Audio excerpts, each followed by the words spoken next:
against CML as JG gets an initiation. Arena onto 2, keeping Denzanity out of this fight. Down goes CML as the egg drops as well. Denzanity burning away to this one. No way he takes it down solo. And that is just going to put him in a nice fiery grave as the detection is there. That drops Denzanity.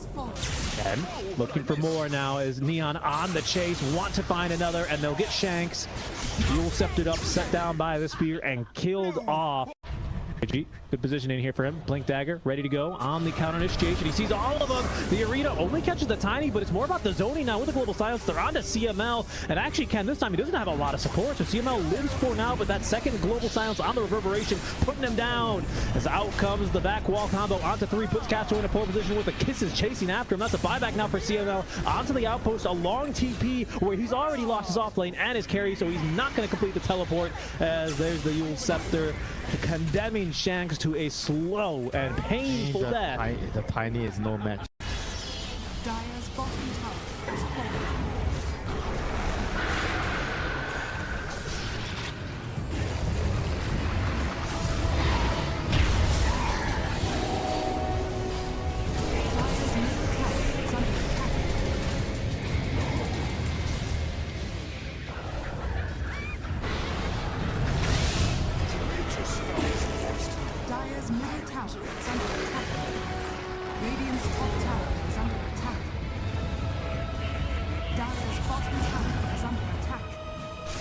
Radiant structures are fortified.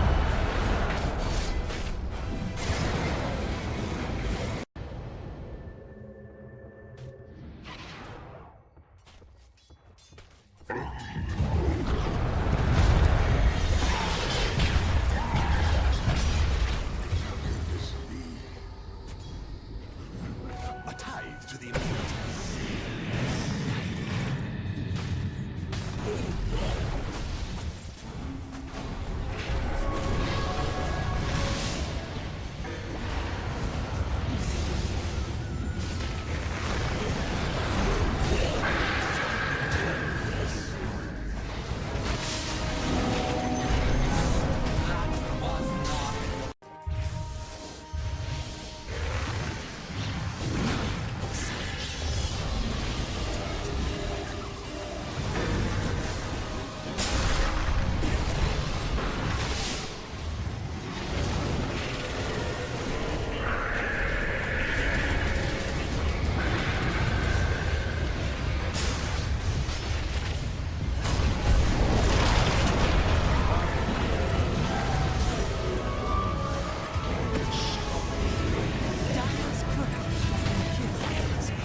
For now, you know, yeah, I mean for now, the team fights are gonna be a lot better for you with this build for sure.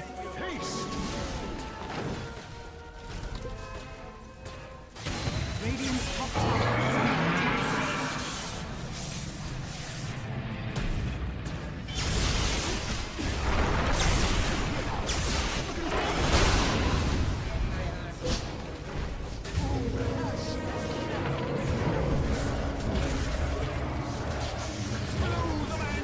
Radiant's middle tower is under attack. Always call players, right? They want you to do all the hard work and then leave for the solo XP.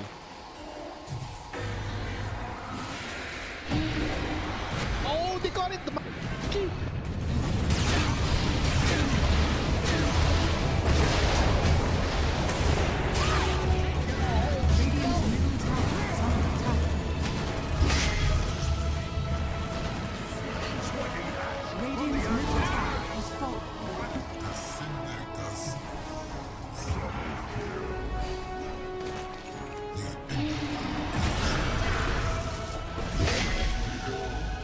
stack.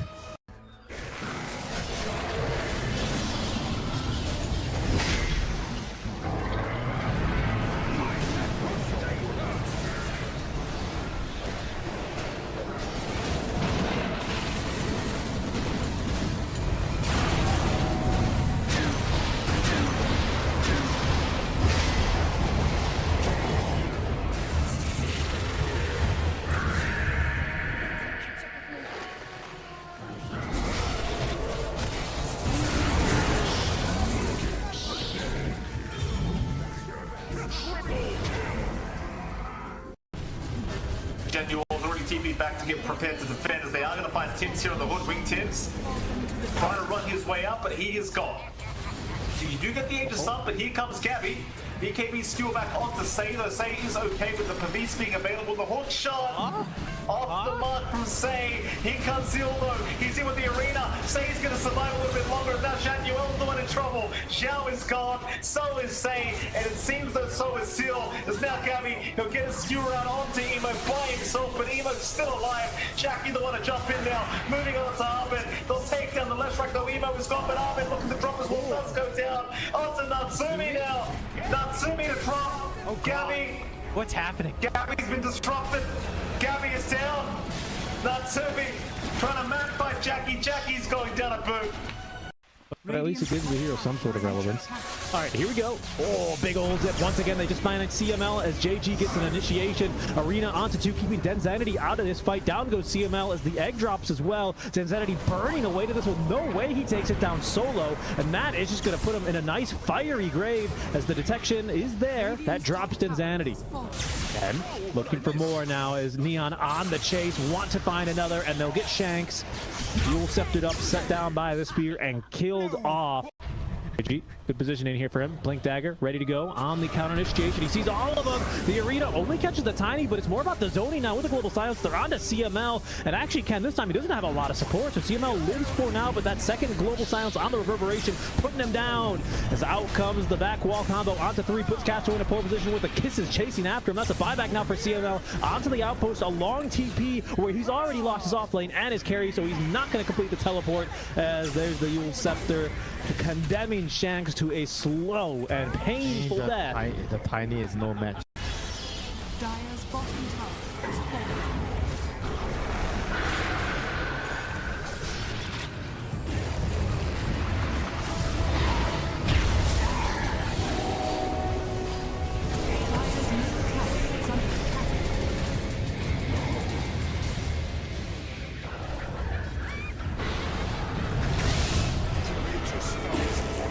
Dire's middle tower is under attack. Radiant's top tower is under attack. Dire's bottom tower is under attack. Radiant structures are fortified.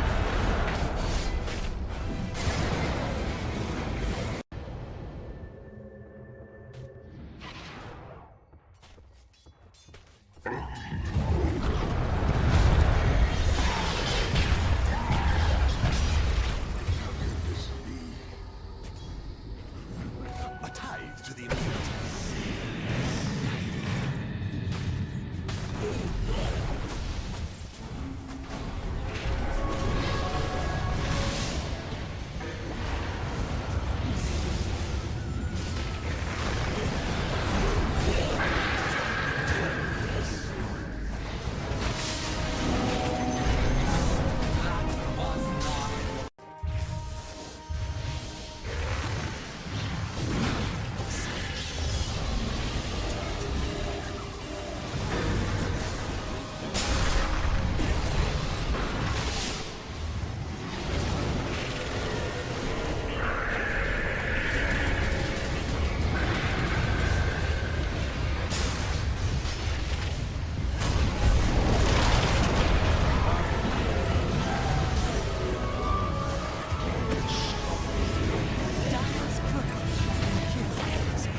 For now, you know. Yeah, I mean for now. Radiant's top tower The team is fights under attack. the team fights are gonna be a lot better for you with this build for sure.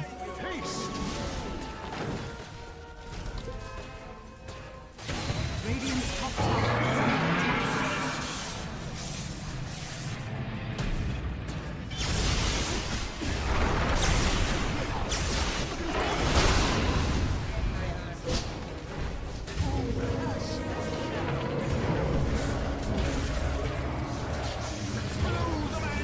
Radiant's middle tower is under attack.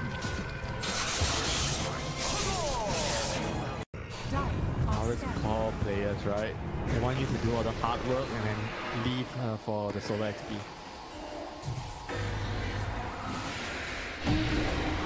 Oh, they got it! The monkey!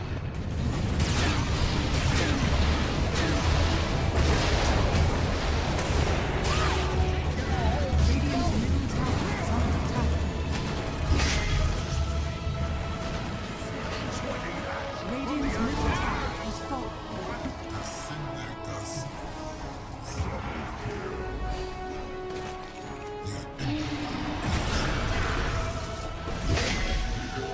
Oh, stack.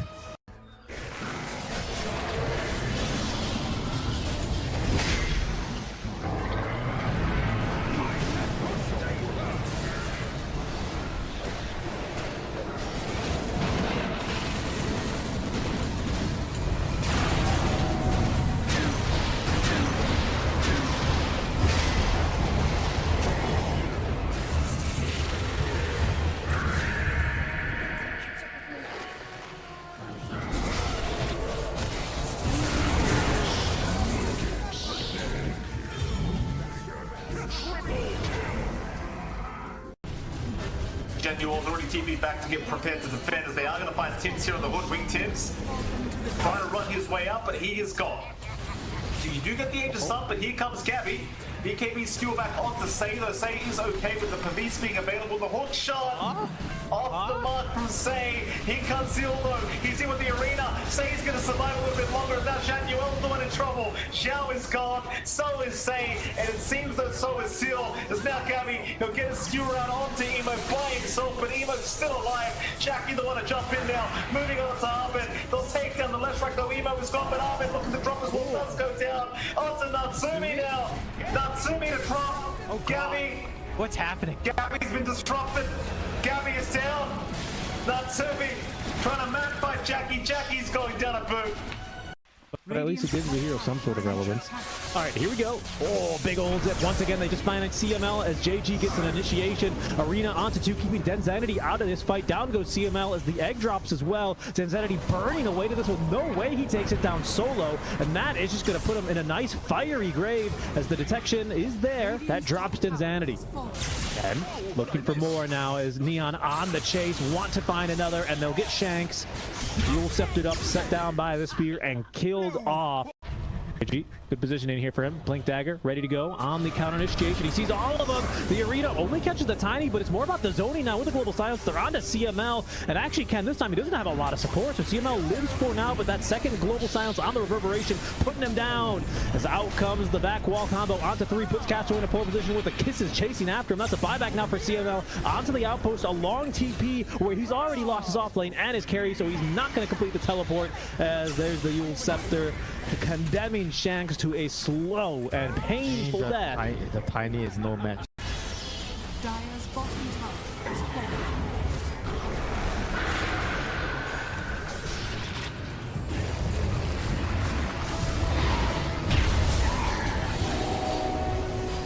Dire's middle tower is under attack.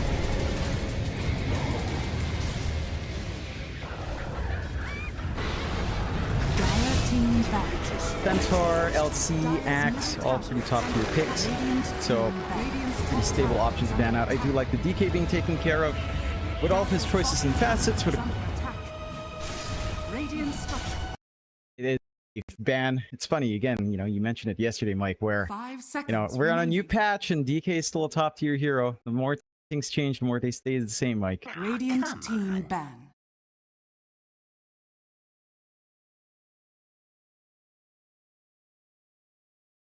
Ten seconds remaining. 5 seconds remaining. Dire team ban.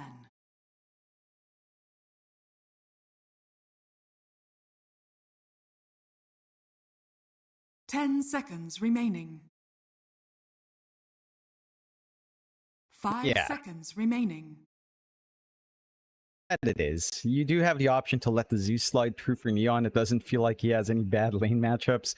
So you could just leave it, force Aurora to waste a ban on it. They'll ban out the Spirit Breaker instead on Neon's end. I wouldn't mind. If Aurora doesn't ban out Zeus, just first pick the Zeus 10 for Neon, seconds remaining. run with it.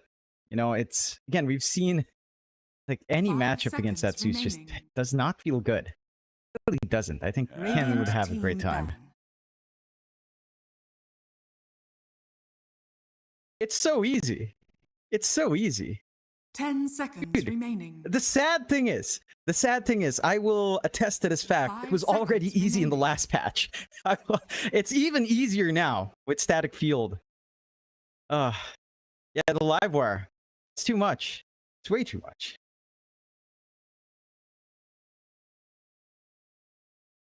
He's half HP. Every trade. One spell and 2 right clicks under half HP. And then, like, there's no counterplay. If Aurora don't ban it, I'd say Neon. They've banned Spirit Breaker. Aurora banned out Storm. Dire team You could ban. easily go first pick Zeus. Yeah, they take out Silencer as well on Aurora's end. So maybe you ban out... It just fits in so nicely. Maybe you take 10 care of seconds remaining. some annoying offlanes in this ban. You know, Axe LC again are still in the pool. 5 That's a seconds concern. remaining. Lifestealer's there. Centaur's there. Centaur probably the most annoying one, as Stampede can allow a run into Zeus Dire team and pick. allows some escape. Radiant They'll take team care of the pick. Phoenix instead, which we saw a lot of yesterday. And hey, what do you know? Zeus comes out because it wasn't banned at all.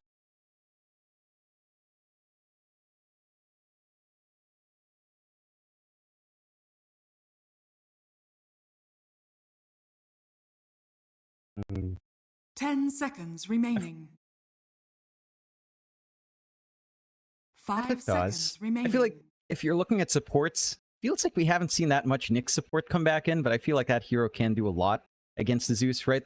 All of his spells drain mana now. It's a high int hero. Mind Flare will just literally destroy the Zeus. Spike Carapace destroys the Zeus, no matter what he does. So, I'd say Nyx is a pretty undervalued pick whenever we see that Zeus. I don't know if that's something Aurora will want to dip into. Nyx still has its issues in laning. Of course, that's one of its weaker parts. It is rather greedy. It needs to pull back, soak into level 3, level 4, hope for a fast 6. But if you really hate Zeus, team back. Nyx feels like a good answer. Go with the IO pickup first in Aurora. We've seen that a lot of IO popping back in. Lines up for maybe a Gyrocopter pickup for 23 if he wants that. Even something cheeky like, say, his Face's Void if he wants to go that route, or a Lifestealer could still work with the IO as well. I mean, just changing the facets, emphasizing 10 the seconds remaining. overcharge with the buffs to the attack speed and damage and spell 5 amp. seconds remaining. It is kind of ridiculous what an IO plus 1 can do now.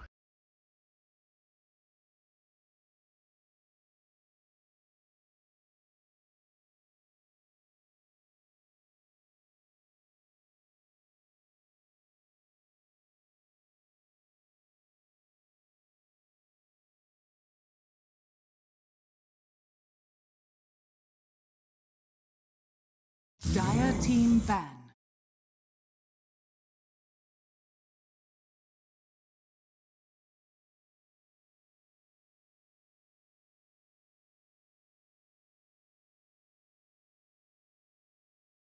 Yeah. XLC, one of those two. 10 seconds remaining. 5 seconds obnoxious. remaining.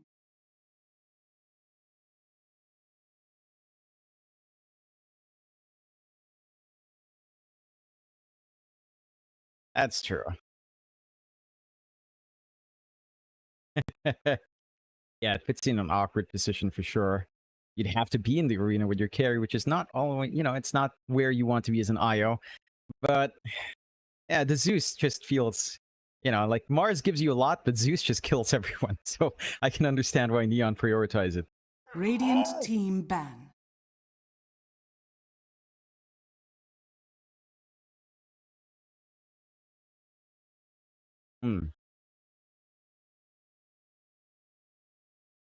That's the interesting one. Yeah, I think I saw Skitter make a Twitter post about that, 10 actually. seconds remaining.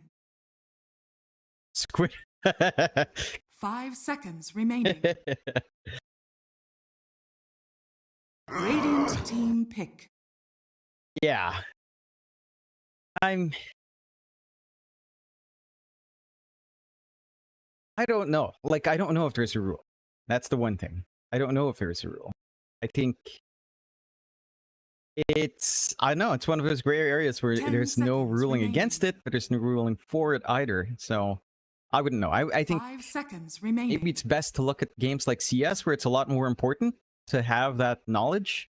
And I don't know how the rule applies there. I'm pretty sure it would be just the same rules carried over from a game like CS. So if it's allowed in CS, then it should be allowed in Dota. If it's not allowed in CS, then it's probably on very, very gray grounds in Dota. It's weird.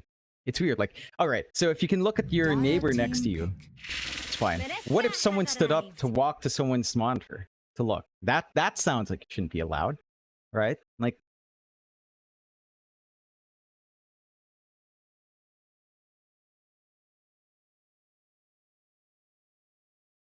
looking into the Mars Arena. Seconds remaining. Let's get some info.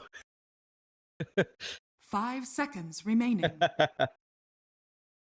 Dire team pick. Oh, you can. The admins are always sitting behind, especially in a LAN setting. So there's definitely a way to police it, for sure. Yeah.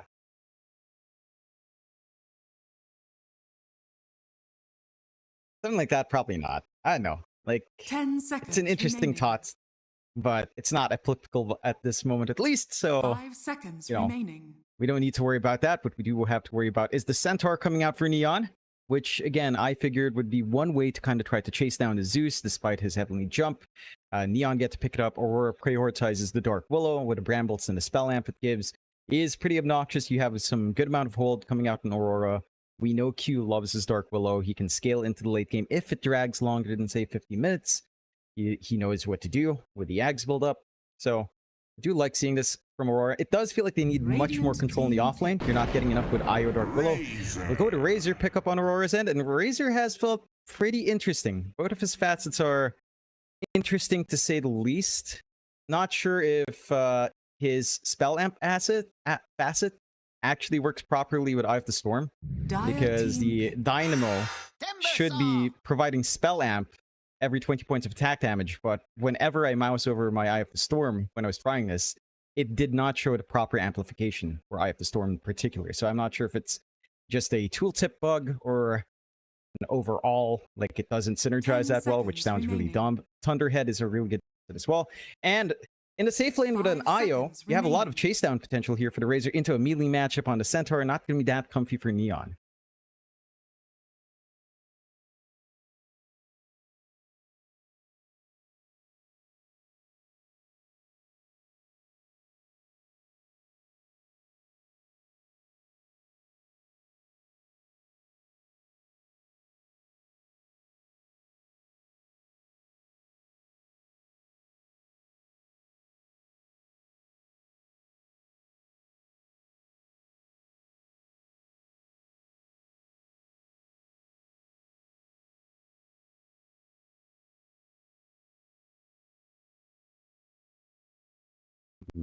I think that's the way to go. You have a really good lane for the Razor. You can run the Timbersaw for jabs instead. I don't think the Timbersaw versus Zeus matchup is particularly great. Timbersaw's facets are crazy. The Twisted Chakram looks like a joke, but it's basically a free second Chakram, which used to be a 25 pound. So you probably take that every single time over the Splinters, just because, well, 2 Chakrams at level 6 is kind of wild. Neon will go for the Weaver pickup now as well. You don't have the best hold for someone like the Weaver. Mind you, the Bramble Maze is fairly annoying, so that is something to consider here for Siege. But the Timbersaw itself doesn't really particularly threaten the Weaver too hard. As long as you're careful enough with your Shikuchi, you can be fairly safe there.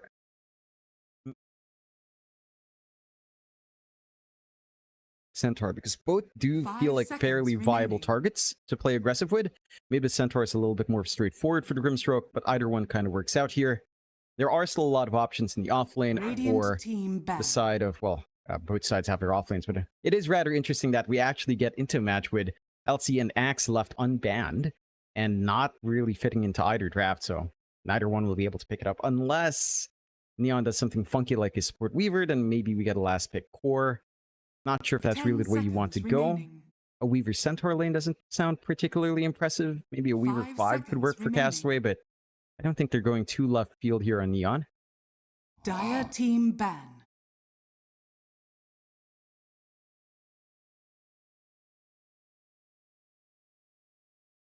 I don't disagree. I don't disagree. I think it does work. It's just, I don't know if you want to do that with your only hard control coming out as Centaur and Grim. Remaining. You are very hard stuck on that combination. Maybe Inkswell on a 5 Weaver support going seconds forward as well, but it just feels a little bit lackluster in trying to pin down the Timbersaw or trying to burst down the IO in the back. It just doesn't feel like the best game for a support Weaver overall.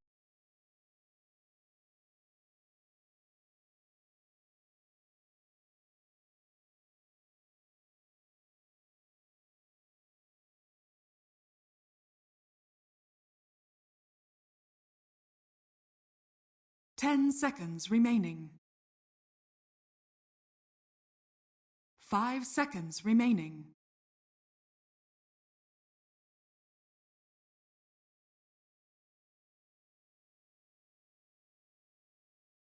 Radiant team pick.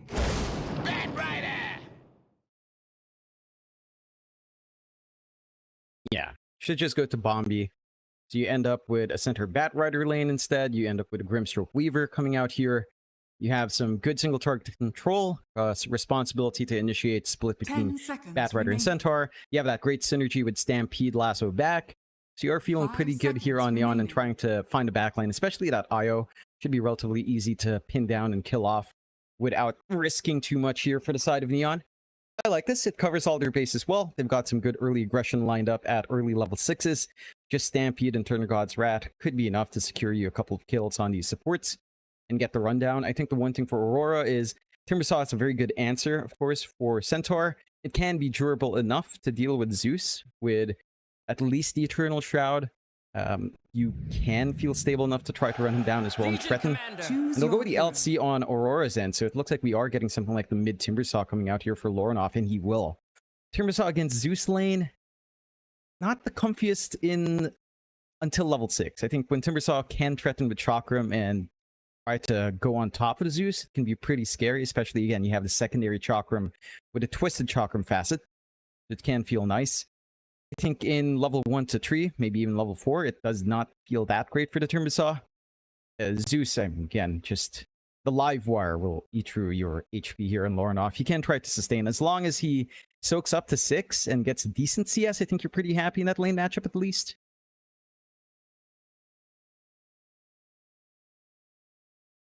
Ten seconds remaining. 5 seconds remaining.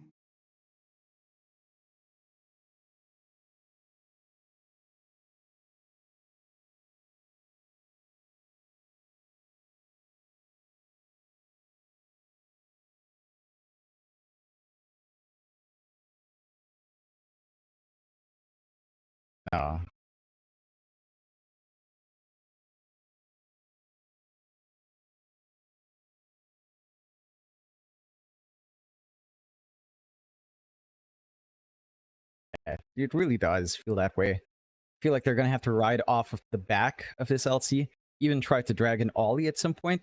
He did go for Medigun instead, so trying to go for the durability. At some point, of course, you are trying to rely on your Weaver with right-click damage. It's going to be a lot of armor you're going to have to eat through when you overcharge this on with Medigun. So it synergizes well with what they want to do. They know they've got enough damage. They don't really need to amp up their course. You just need to sustain through the onslaught.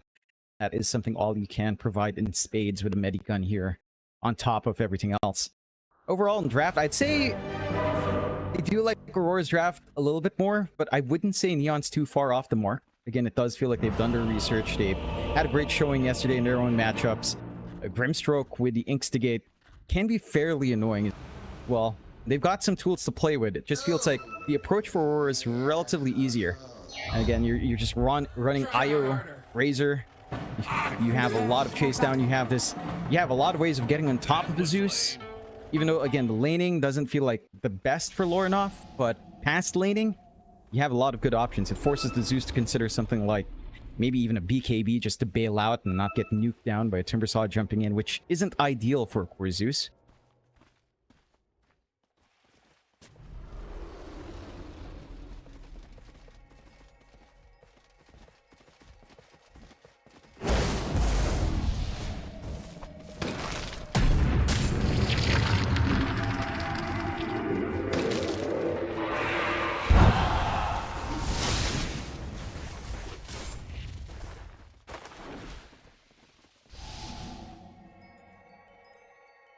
30 seconds to battle. Not bad at all. If they caught Q a little bit further out in that lane, might have lined up a little bit better. Did expend a blood grenade as well, so pretty hefty commitment out from Neon. Maybe they can get themselves an extra rune on top of this. It does feel important to get something extra for all of that effort. Doesn't look like they're going to be able to safely do so. A siege? Can Shukuchi in the right time? No.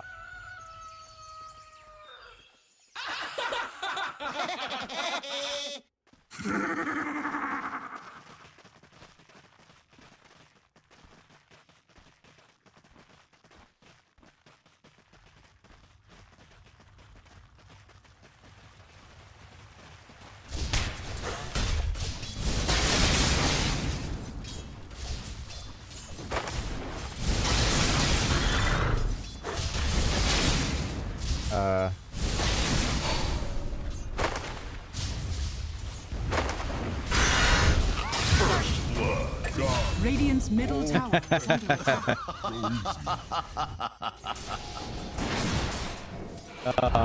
That's what happens when you lane to Zeus. I mean, I like that cheeky play from Lorenoff running in the tree line, getting a very big whirling death with like two or three trees cut. That's a tongue twister for me.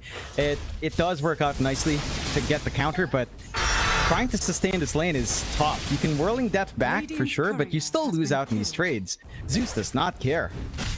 that live wire, it's just so much damage, way too much.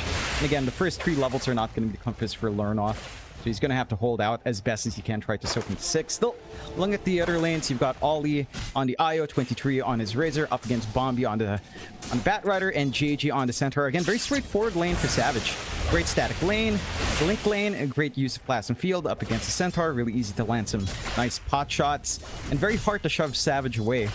With, again, the Medigun being picked here by Ollie, so he's got a lot of magic res and armor to play with on Savage to just dive through and cop a lot of these hits. Not going to be the best of times for them to try to maximize the damage that you can lay on with Bombi and with a Centaur. It's typically a strong lane. It's just Razor Io is not a particularly easy shell to crack here for the Centaur and Bat Rider.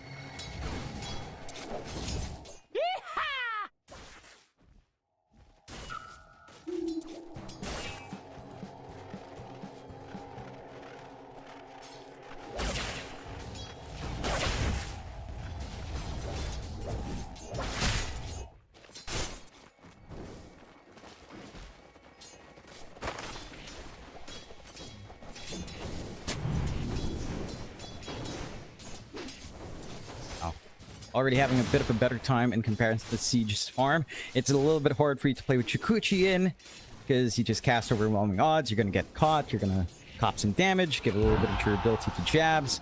It's not going to care too much. You have some good lane control coming out here as well. For the side of Aurora, it's a little bit challenging for Castaway to look for an angle to try to get a pull-off. You are getting some decent pulls as well from Aurora's end with a camp unblocked. You have a lot of options for Aurora to play and safely just soak into those big level power spikes for you to start to threaten early on. Overall, very strong start for Aurora coming out in these lanes. All except the mid lane, of course, but that's to be expected for Lorenoff. He gets the short end of the stick every single time. He comes close, Ken just drops his HP to half, and well, you can't really do much about that, unfortunately.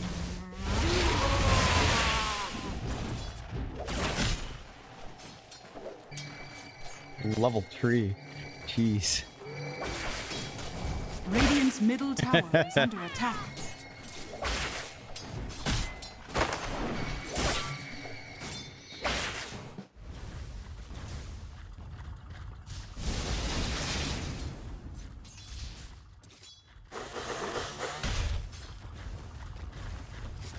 Radiant's middle tower is under attack. Very, very wild. You can't do anything. It's a tower siege at 4 minutes in with a Zeus. It's already down to almost half HP from one creep wave. Like, what do you do about that? Nothing. Radiant's top tower is under attack.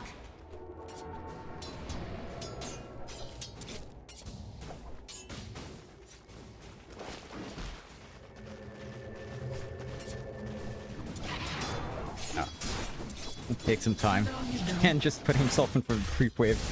Tempting Lorinov to go for a last hit just to drop his HP down. This is peak gameplay. I can't help but every time I see the Zeus do this. It's too much. Radiant's courier has been What are you supposed to do? He's gonna jungle. He's got some stacks at least. He has reactive armor level 1. He can tank through a little bit. You have that at the very least. And again, for Siege up top, playing into the Dark Willow with the Bramble Maze Tourney ticket, not the easiest of times. You want to utilize ground space, you want to weave in and out. The spell amp as well just makes it easier for jabs to land some nasty hits with the overwhelming odds when you're stuck. Just synergizes so strongly with what they want to do. Neon already looking at a move out from Castaway here. Is under the Watcher though.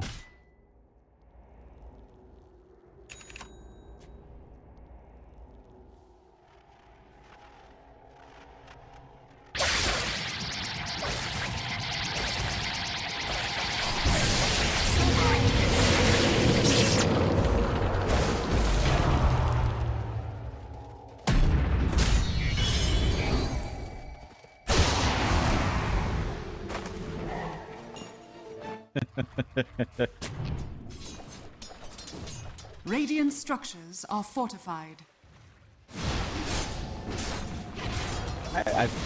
He won't.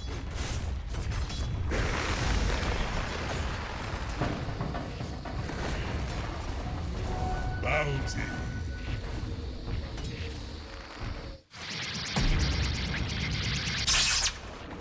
And they just have to give Siege enough space to go into the point where he's got the Falcon Blade Javelin tends to be the earliest power spike we see from the core Weavers. You just try to line up for that point. You are getting decent enough room again on mid to try to play make off of Ken. Once he has the phylactery up, that's when the Zeus starts to get a little bit more confident. Of course, you're fully set to go once you've got Manta Shard. That's still a longer ways off.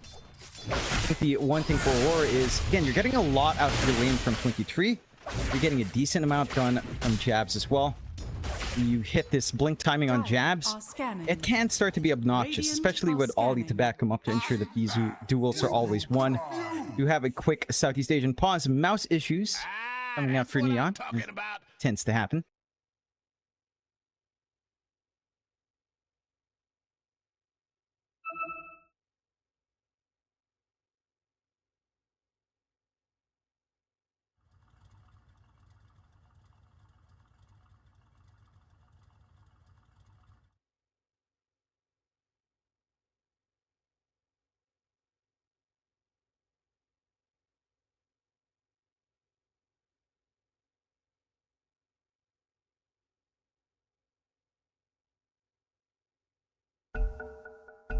No, it really isn't. Having to jump gets you a bailout with a great slow.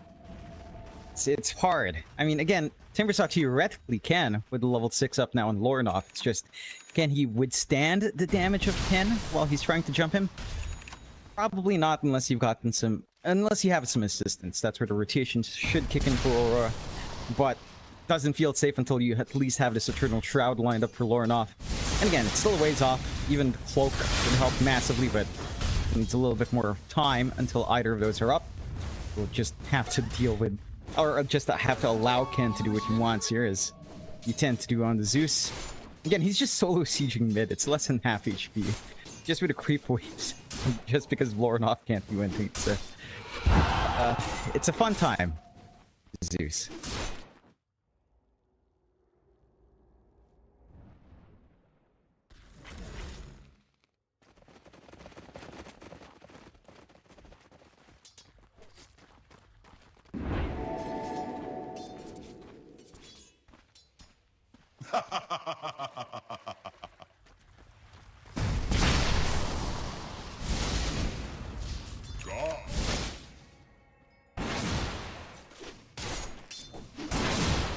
Dire's structures are fortified.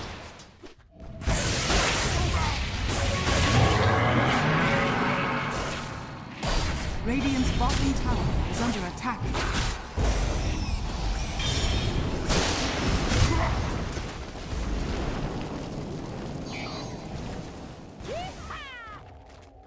Radiant are scanning. Ollie forced to break tether. He did have overcharge already spent, so there was not much more durability he could have provided anyhow. You can see how long it takes though, as long as that overcharge is up with the medigun. And that magic res plus the armor does make it quite painful for Neon to fully commit. They are lining up for jabs now.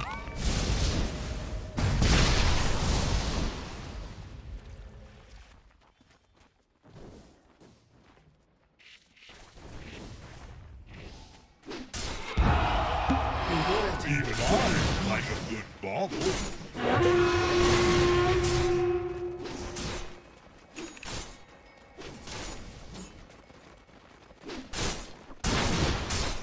He does. Again, he's lining up quite nicely for this blade mail into Blink. And at least once one of those tools are available with the Eternal Shroud of Lorinov, things should start to simplify for the side of Aurora. It doesn't feel like Neon's been able to capitalize as much off the back of the Zeus. Like, they haven't been able to rotate into the mid to try to further shut down Lorinov.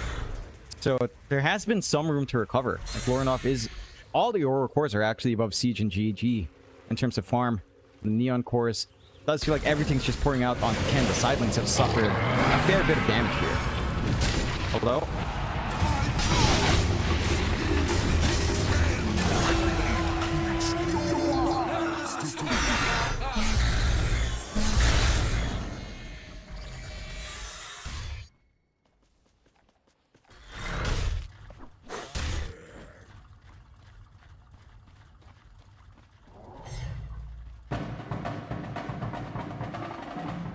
At it can, you get the dual win for jabs, a little bit more damage coming out before the Blink Blade Mail.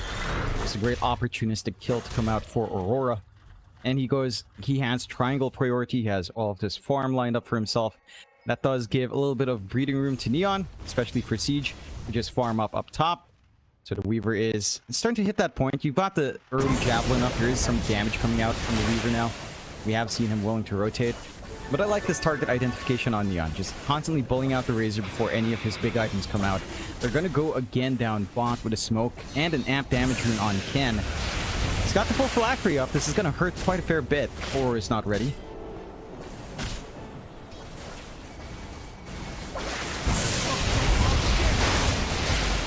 Jesus.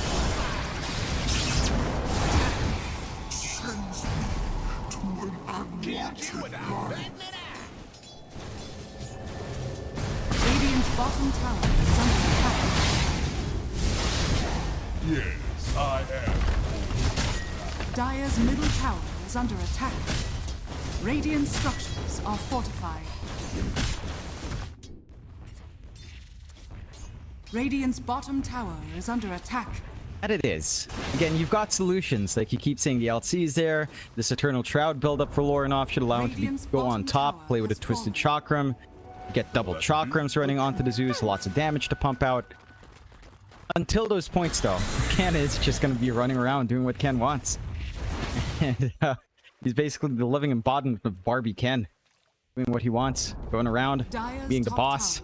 Not much you can really do to stop it on Aurora. They at least find a tower up top. It is denied off by Siege, but it does open up a little bit more space to try to hunt down the Weaver if you so wish. However, mid is now under siege, just by Ken. Ken is Kenough, for sure. He's been doing this. It's like, what do you do? Like, Zeus shows up to right-click your tower, and you don't have any answer for it.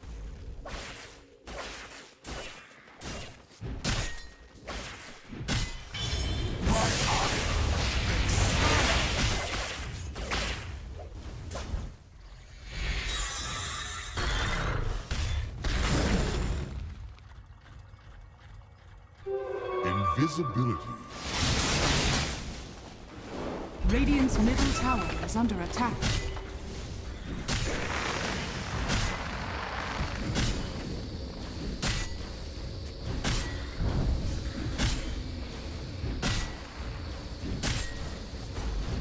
Could be.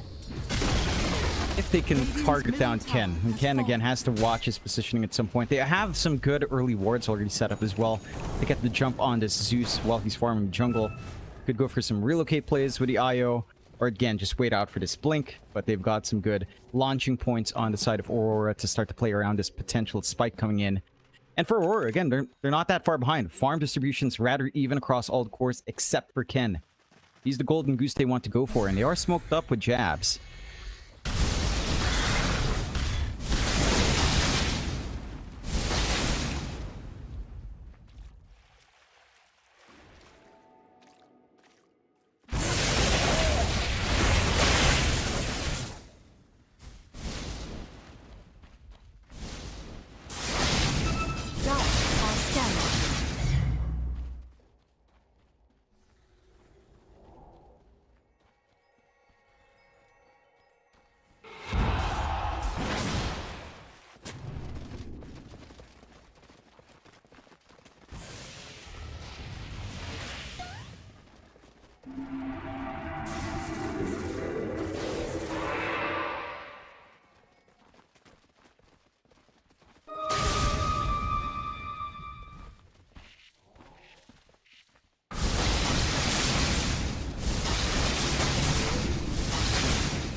They don't find the opportunity, but neither does Aurora. And they can use this opportunity, I guess, to try to take control of that bot jungle. There is that sneaky ward by the cliff, by the tier 2 here for Aurora. Very hard spot to deward. So they will have some ways of spotting out some movements out from Neon later on the line. Well, maximizing the smoke, invading the triangle now, setting up some good wards. They will use Thunder Gods to scout. And Chabs is on the run again. I mean, they're not going to cross that far. Siege will.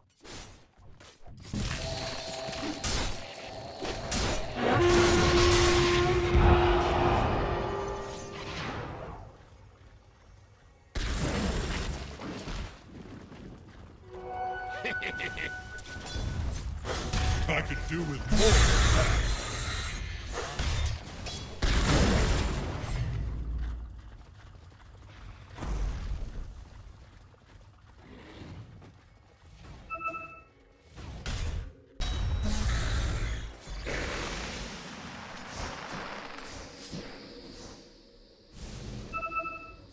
They are. Like, again, solutions are starting to build up. Aurora, Neon, they still have a lot of scaling to go, to be fair. Again, they've got the blink angle for Bombi. They've got lasso opportunities. They've got the blink initiation on JG as well. And they're lining up for Kent's. Manta already has the shard. So it's going to be the time for the very fun Zeus online. It's top priority for Aurora to get the blink and relocate right on top of that squishy Zeus if they can. Because if not, then the output of Ken is just going to be insane. And we'll see them start to group up bot for maybe a bit of a siege. Savage is by the tower. You have some vision placed down though, so it's a little bit trickier. And again, they just take control of the bot jungle. Still not able to take care of this ward, so some of that movement is spotted out by the side of Aurora. And that does allow them to just safely dodge every time. It's like what you said earlier, just wait it out, get your big spikes, and kind of relax a bit. Just avoid the pain that Neon's trying to bring out.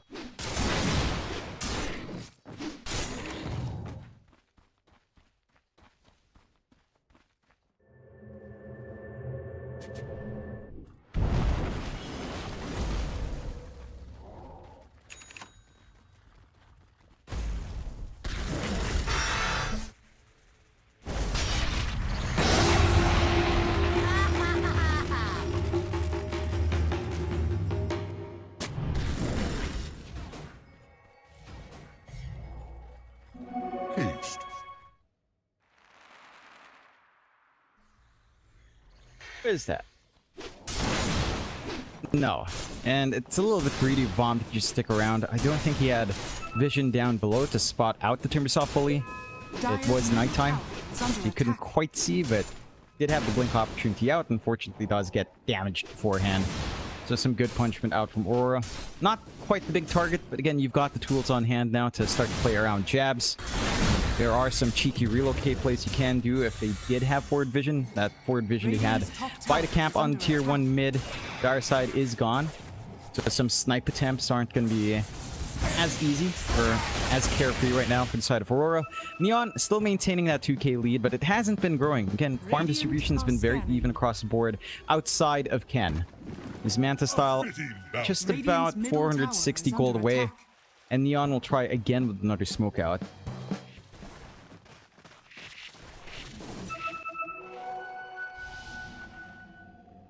Dire are scanning.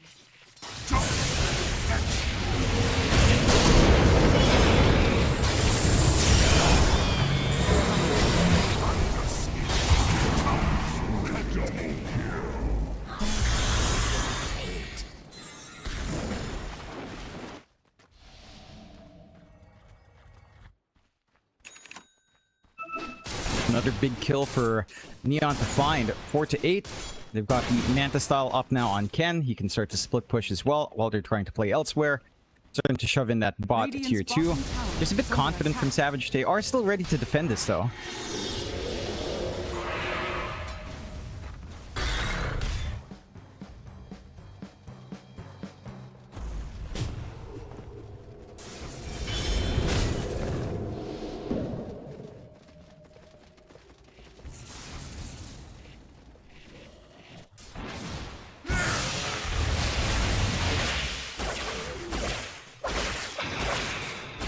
Probably wouldn't have been. That does provide some key time as well for Siege to go for his own Lincolns to protect from that duel. Can also pop it onto Ken if he's playing a little bit far front. So you do have at least some save coming out for this big play that Aurora wants to line up for. They will try with a smoke here.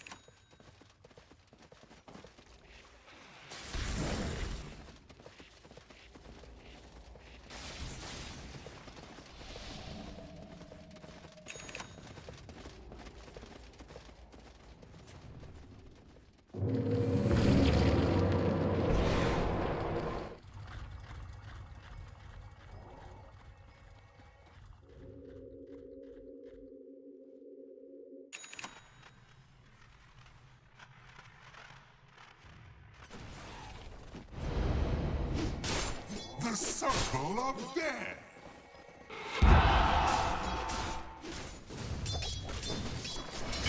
Certainly not. Way too durable. 400 max HP bonus already from Rawhide. Yeah, just enough armor in the blade mail as well to cop through a little bit of the initial damage. It's certainly not an easy one to go for. Again, the one rough thing for Aurora is that they don't have great wards watching deep in the jungle. They do have one ward up top. We haven't seen them be able to play off of, say, a relocate duel. Probably most straightforward to find these isolated heroes. There's no sneaky wards coming out. Neon's been very disciplined to cover pretty much all their tracks. Have a lot of sentries down to just ensure coverage is limited from Aurora. And of course, you've got the Zeus with a lightning bolt anyhow. So getting these aggressive wards is a lot more difficult in this kind of game. And without wards, it's hard to find that move. It's hard to find a duel, even just a blink duel. Hard to find a relocate play. It just allows Neon to keep this farm game up. 8k up, 7k up. They get their Tormentor. They've got the free shards, massive shards for JG to find for free as well. With the double edge, with a bonus strength up front. He can cop through a lot more as well. And for Aurora, you are at the point where Savage should be feeling a little bit safer with his BKB. Still 9 seconds. They're going again with the smoke on jabs. We do get the scan out, but it's like you've been saying, it's still just JG.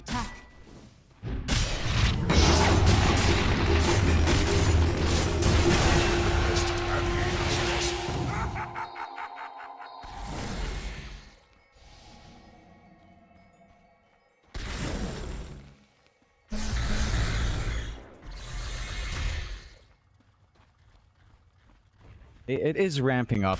You're almost close to the point where Lornoff gets an Ags up. The barrier can be nice as well and kind of copying through some of the Zeus damage. Has to apply consistent damage to keep that barrier down and get some actual chips in. Although, Lornoff?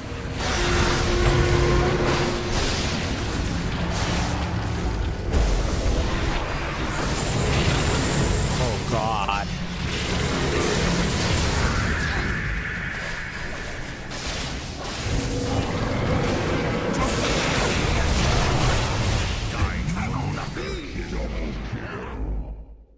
Oh, that is too good.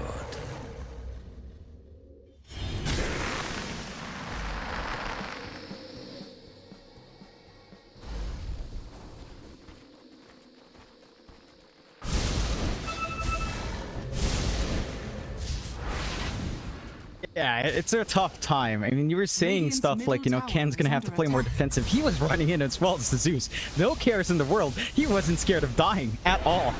Sure, he had his team's coverage, but still the Zeus was literally right in their faces. I saw the static link come out from Savage. Guess what? Heavenly Jump and break that link quite easily with a slow on top of that. So it's just a rough set of circumstances for Aurora. They need to be the ones initiating in. They need to be the ones to isolate these heroes on Neon's end, because if you stream in one by one, you get isolated first. Ken has a free ride to do Zeus things. And there's really no other way of explaining it. It's just really Zeus. Like, the fact that he can stand forward and without fear is just insanity with what this hero can do. BKB, no problem. Eternal Shroud, no problem.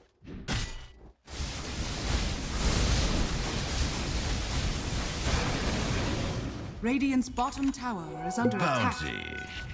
Radiant structures are fortified. Dire structures are fortified.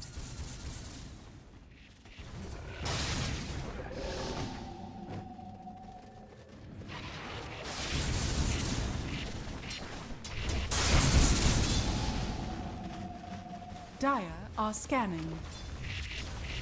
Dire's top tower is under attack.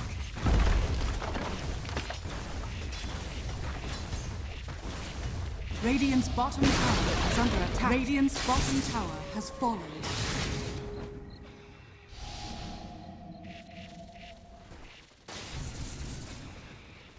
Oh. Again, they still have so many ways to scale. We've got the Octarine on Ken. Start to go for maybe a little bit more utility now. I wouldn't mind his own Linken's, honestly. Just Linken stacking here feels very strong against the LC. They have a good aggressive position as well to try to snipe someone down. JG manages to get a jump. Not quite with the Inkswell. Aurora does get a good read and backs off in the nick of time. Knowing that where Ken shows up front, everyone else is going to be hanging around him. They will go for the tier 2 instead. And with the damage on Siege, it shouldn't take too long. But a sneaky smoke from the rear here for Aurora. If they find that dual opening, if they want, it's going to change the way these fights break out. Are fortified. And? Radiant's bottom tower is under attack.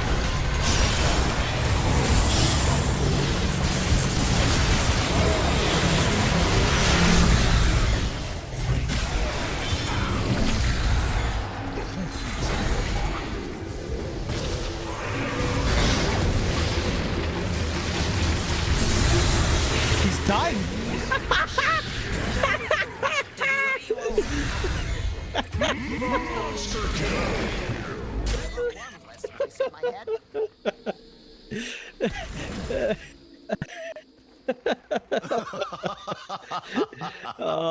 Ken has 20 bonus damage, exactly what you want to see when you're already playing up against the Zeus. He's going for the Linken's next to save him from the duels. You only have one Linken's popper in this game, which is the Cursed Crown. Felt like desperation.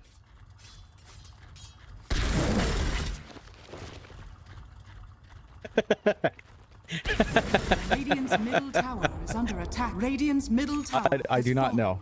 Again, I think it's just a lot of desperation. They had a good flank, good smoke. They almost caught Ken out of position. Guess what? He Thunder Gods in the right moment while the smoke broke. He heavenly jumps away. Suddenly that gap closing's gone. They couldn't jump up forward in the way they'd want to with jabs. It needed to be jabs in the front line first, it feels like. It was able to be in the front first instead of someone like Q, who broke his smoke.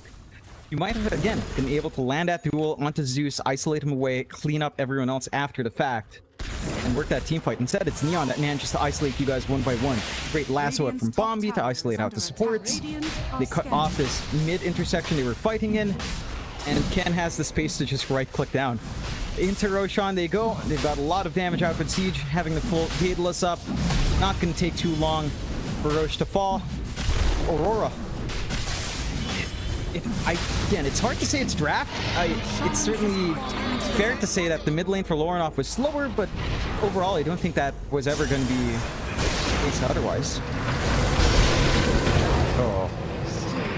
Only in death is your true you realize. Yeah. Radiant's top tower is under attack. It's execution.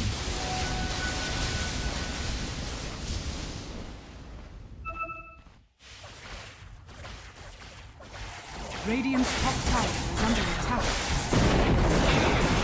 Radiant's top tower has fallen. certainly not. And again, Neon feels like they have a great understanding as to how Aurora works, right? They were targeting down Savage heavily early on. Sure, they were giving Jab space to form Blade Mail Blink, but they knew that they break this foundation, the start for Savage, on a tempo hero like Razor. It delays that power spike for Aurora, and it kind of drops your confidence a little bit to take these earlier fights, even with the timings you'd get on your LC. They're not able to commit as much as they'd want. They don't manage to get the forward wards they'd want to play with Relocate. Ollie's stuck babysitting 23 instead of trying to line up with jabs and play Relocate duel onto someone and go away. It feels like that's the most simple way for Aurora to have gotten a snowball onto their start, right? Aggressive forward wards as to where they know Neon's playing. Relocate dual Zeus, go back, and rinse and repeat every time it's off cooldown. Again, they didn't have the vision to back that up. It's hard to get the vision down against Zeus in the first place. At least you have some more utility coming out here for Jabs. He does have the Ags up. So the upgraded duel is ready with a debuff immunity up there. And the longer duration. For my coffers.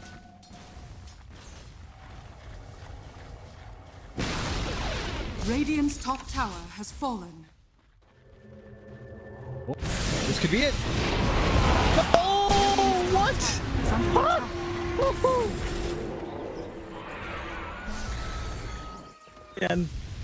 And Ken went greedy as well. He went for the Ags over the Lincolns because he hasn't been dying. So it does make sense, but it does leave him vulnerable. They will go for their own smoke play.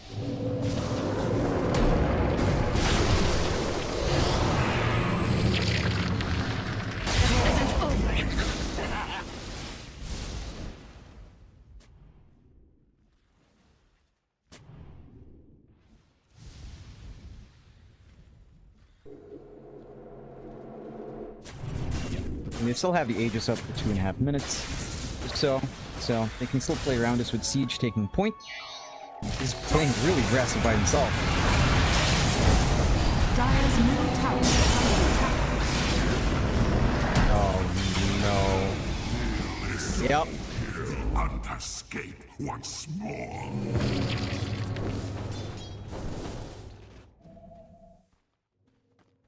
I have some explanation.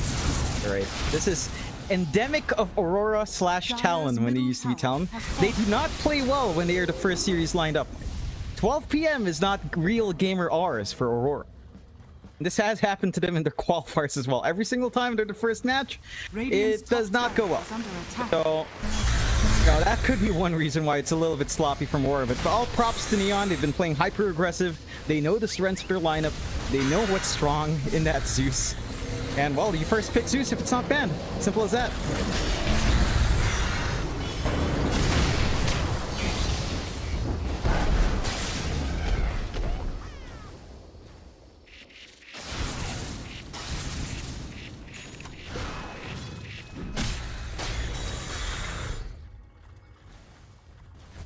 Radiant's middle tower is under attack. Radiant are scanning.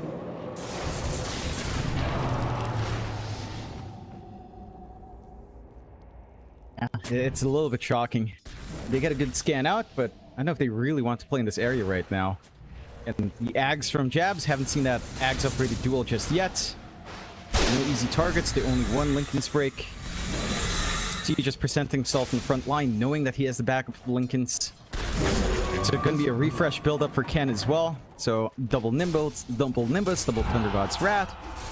It'll be really hard to play into all the magical burst available here. Lasso. Okay.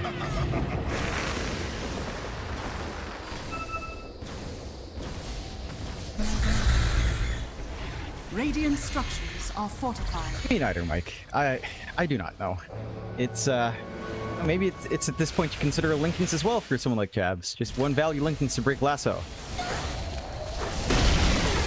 Radiant's top tower has fallen.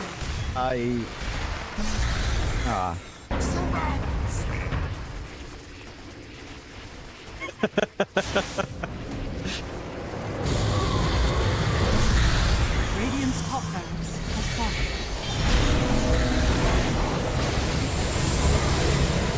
Radiant's bottom tower. Okay.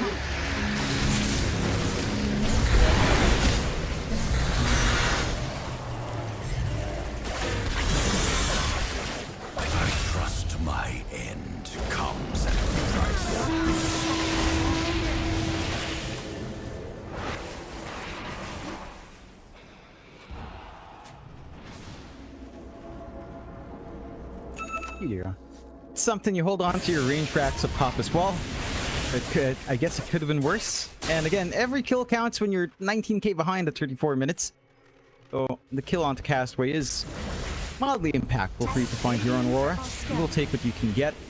Jabs is still queuing up that force staff. Again, okay, in theoreticals, it makes sense. You blink in and then can instantly... Oh. No.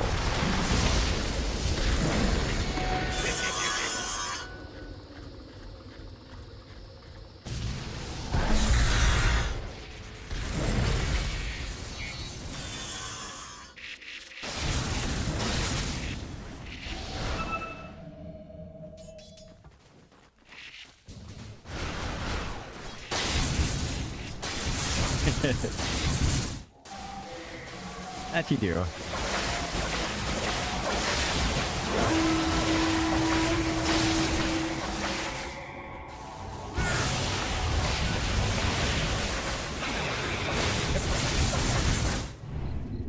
That it is. I think your concern is actually Weaver now at this point in the game. Ken is annoying. Ken's got a target on his back, but he's not committing for a full meme right click build. You know, we're not seeing like a Moonshard pickup. We're not seeing like I don't know, Akanda is not really advisable on Zeus, but if you're going right click, it makes sense with Moonshard. You know, he's just going utility with Yags, he's going for the refresh. Again, he's trying to give information to his team to start the setup. He's not going for more damage. He knows his damage is probably hitting a hard cap already. So they're relying now more on Siege. And to get that done, he's the Zeus at this point is just a bonus once these barriers fade. It's all about the Weaver. And they've done a great job enabling Siege as well. He's got his shard up with a mark. Nasty amount of damage once he Shikuchi's in when BKBs have faded. Aurora looking to make a play outside, but Thunder God's Wrath scouts out. And that is more than enough to probably let them bail out, although they're still hanging around the area under the scan. For my coffers.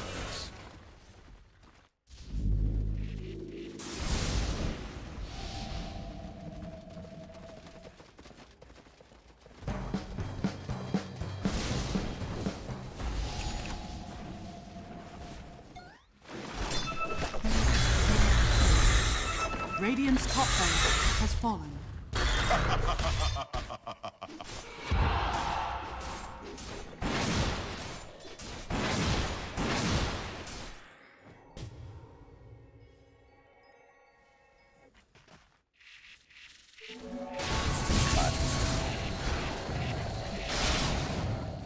I didn't even notice. Jabs has been eclipsed by Bombian Farm.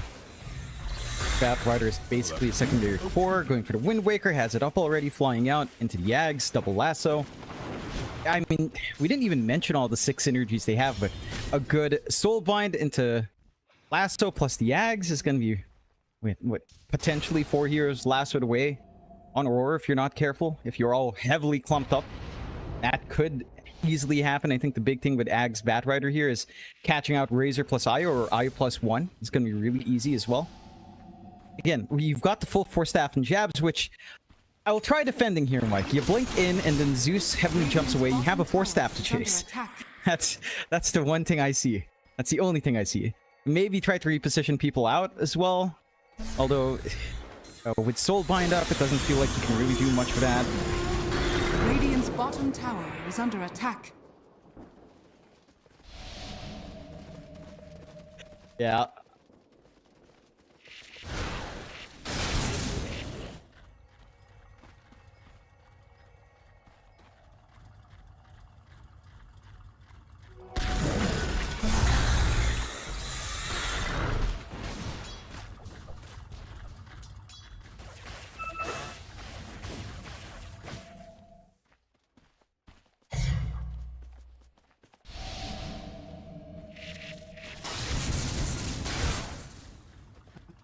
They can get into position nicely here.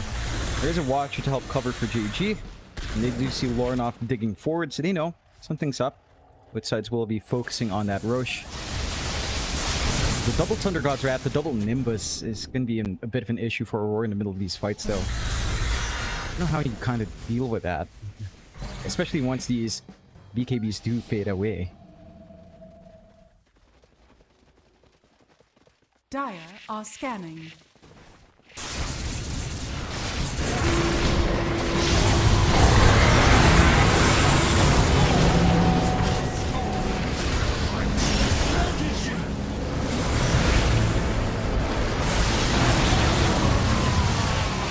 god.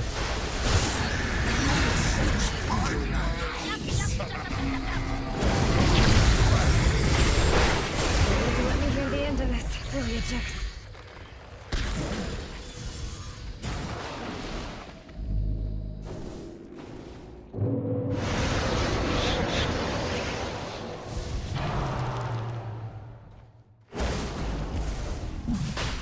That it is, and it's safe for them to buy back on Siege because they know Roche was coming back up. They've got control, they've got the damage, they're going to find Roche nice and easy. Secondary life for Siege secured. You can see just the damage output. Like, if you don't focus down this really tanky Timbersaw, Savage, even with a BKB, is still relatively easy to deal with. You've got a lot of answers still left on Neon. 11 to 24. Aegis on hand. Amplified damage rune spawning up here as well. They've got everything they could possibly want.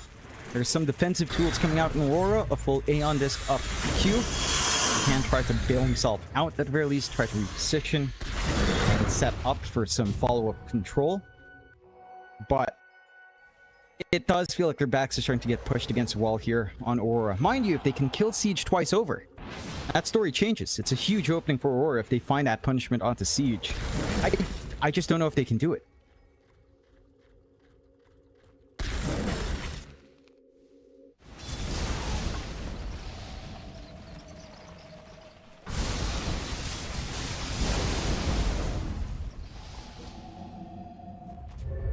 Radiant are scanning.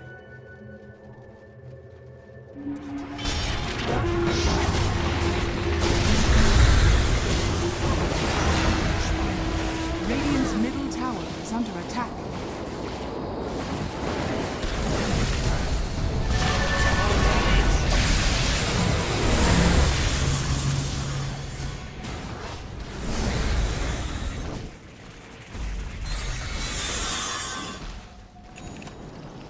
It's just way too much output coming out from Siege and Ken. Not having good old JG is going to bite him some time for the high ground Siege defense here for the side of Aurora. So they can stall for time. They can use this space to try to get them some build up. Refresh almost done on Savage. Going for the Lincolns next. Double Eye of the Storm, double Static Link is a major power spike for the Razor. Double BKB as well in the middle of these fights. It's going to be one thing that changes the dynamics, really. So Savage is not going to be as much of a sitting duck. Neon does feel like they have to capitalize before that point. They are playing aggressively into the triangle. There's vision here, though. Watch that movement in. It's not going to be the smoothest ride, and the refresh is basically done on Savage. So, again, secondary Eye of the Storm, secondary BKB, secondary Static Link, ready to go. Let's make it a lot harder.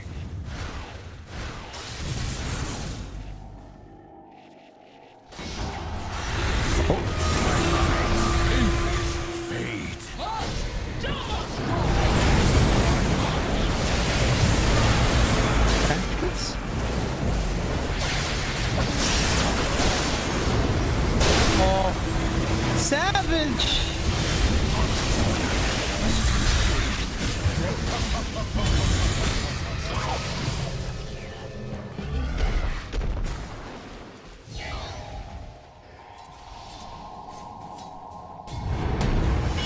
Oh!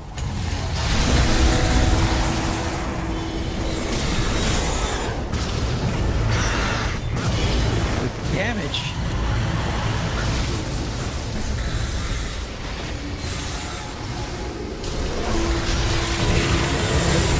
Oh no!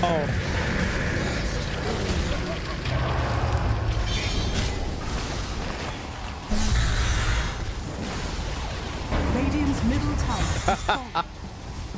Radiant's middle barracks are under attack. Radiant's middle barracks Doesn't care. And oh, Siege.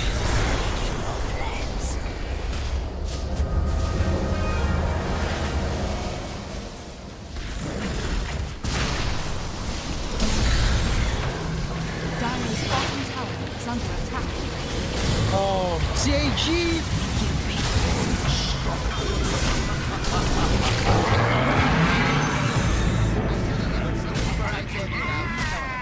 Radiant's middle tower is under attack. No. Radiant structures are fortified. Dire's bottom tower is under attack. Hey.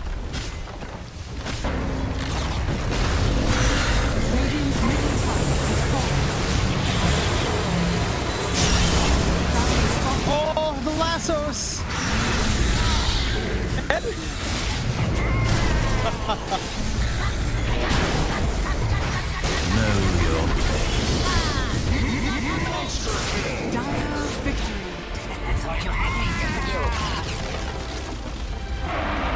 And again, Aurora. It looks like they just woke up. It looked a little bit.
For now, you know. Yeah, I mean for now. Radiant's top tower The team is fights under attack. the team fights are gonna be a lot better for you with this build for sure.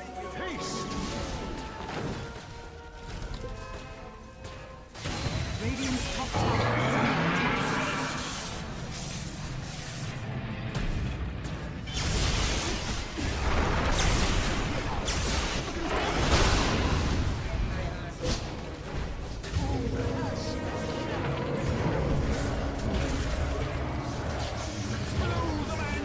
Radiant's middle tower is under attack. All these core players, right? They want you to do all the hard work and then leave for the solo XP.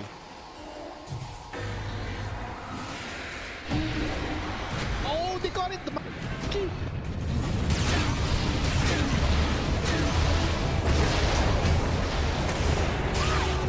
Radiant's middle tower is under attack. Radiant's middle tower is falling.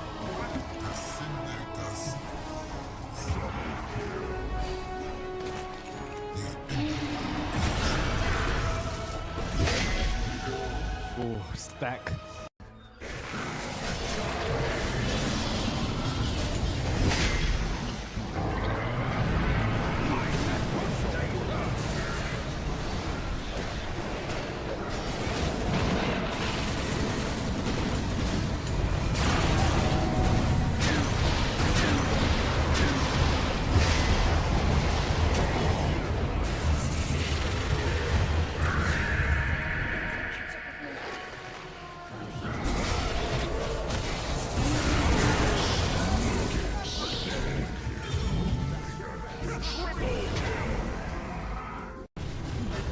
Shen Yule's already TP'd back to get prepared to defend as they are going to find Tims here on the hood. Wing Tims trying to run his way up, but he is gone.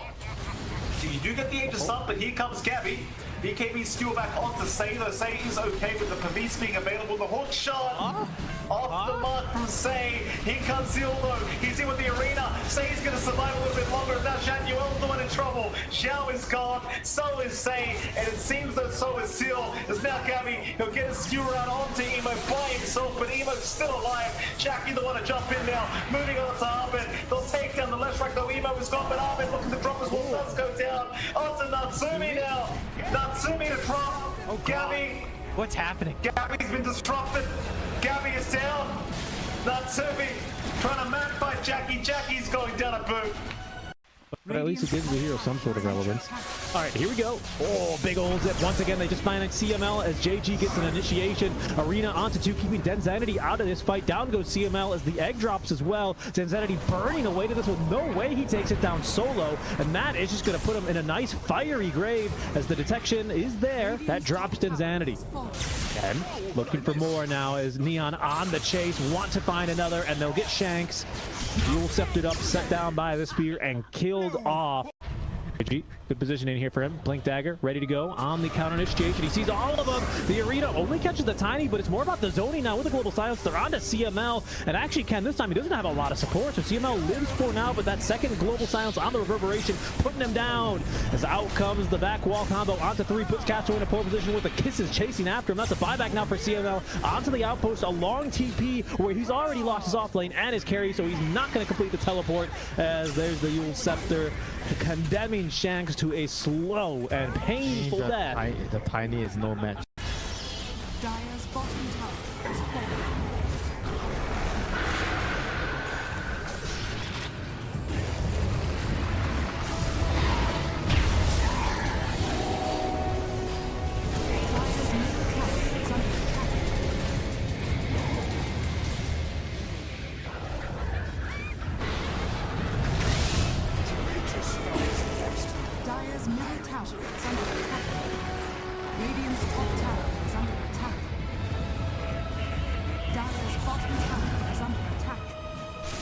Radiant structures are fortified.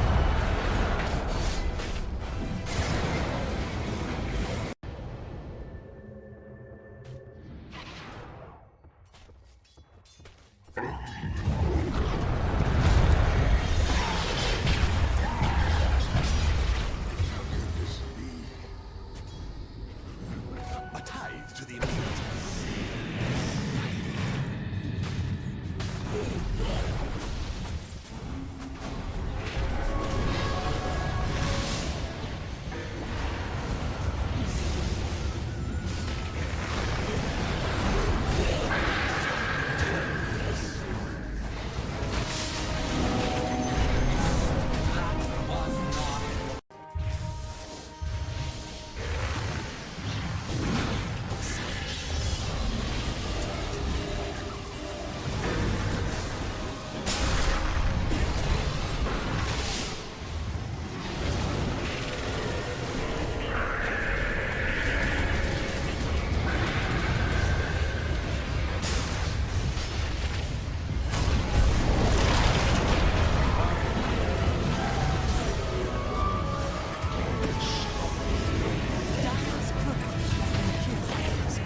For now, you know. Yeah, I mean for now. Radiant's top tower The team fights are gonna be a lot better for you with this build for sure.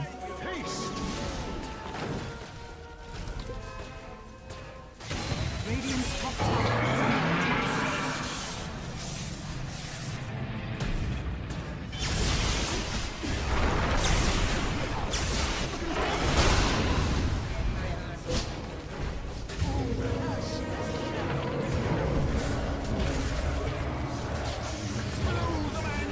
Radiant's middle tower is under attack.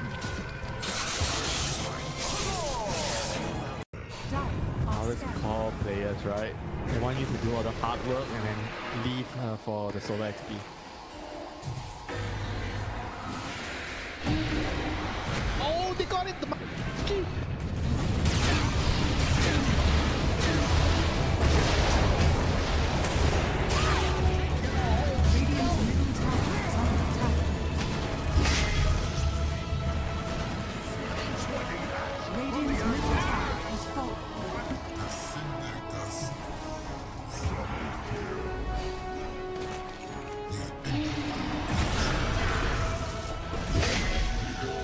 Oh, stack.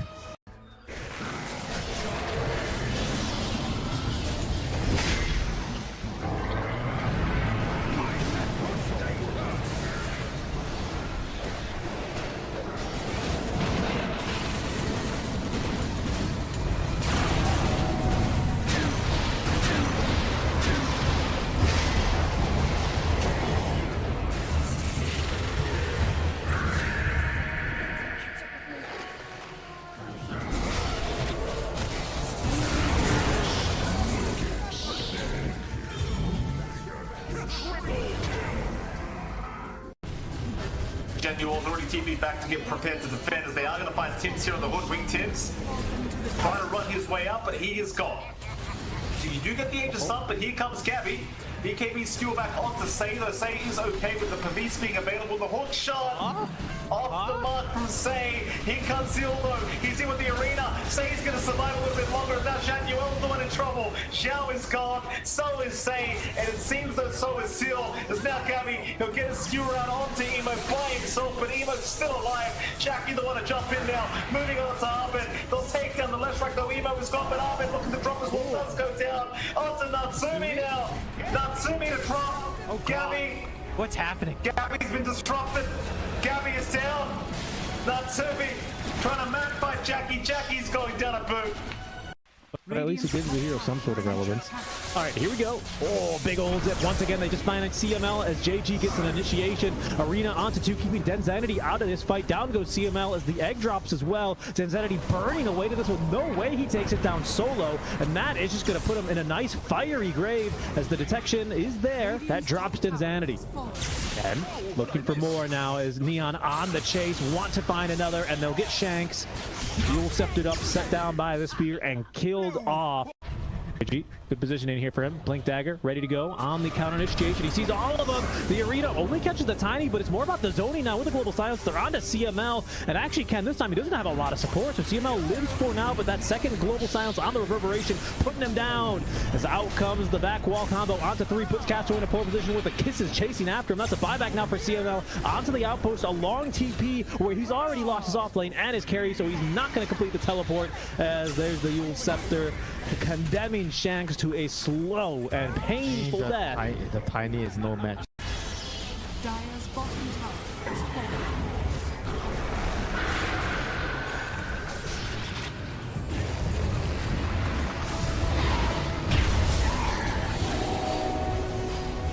Dire's middle tower is under attack.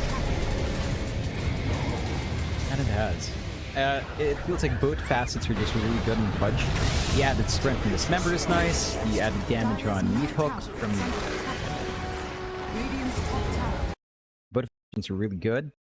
Again, it does feel like this meta has shifted to a lot of durability. They will go to Gyrocopter pickup instead for Neon, prioritizing that. And I know you have your opinions on the Gyrocopter not being the most exciting with the facets, but I do understand why players go for it. Rocket Barrage with a facet is just obnoxious to deal with in lane. It allows a lot of earlier aggression for the Gyrocopter. Again, it was way more busted before the A patch, when you would get the added move speed from creep hits, just ending the Rocket Barrage hits.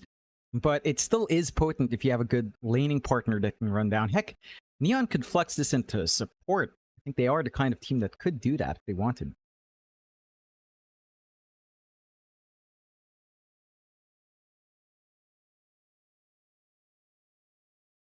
Dire team ban.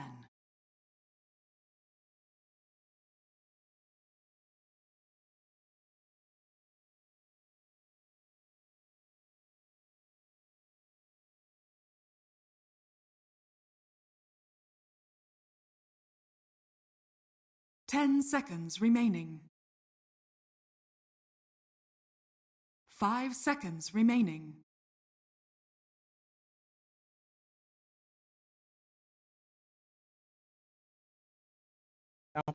And it's a TA, it does make very good sense. I wouldn't mind it too much. For Aurora, it's kind of pick your poison. There's a slot here for a Razor as well for Neon. So it's like, do you want to deal with Veno? Do you want to deal with a Razor?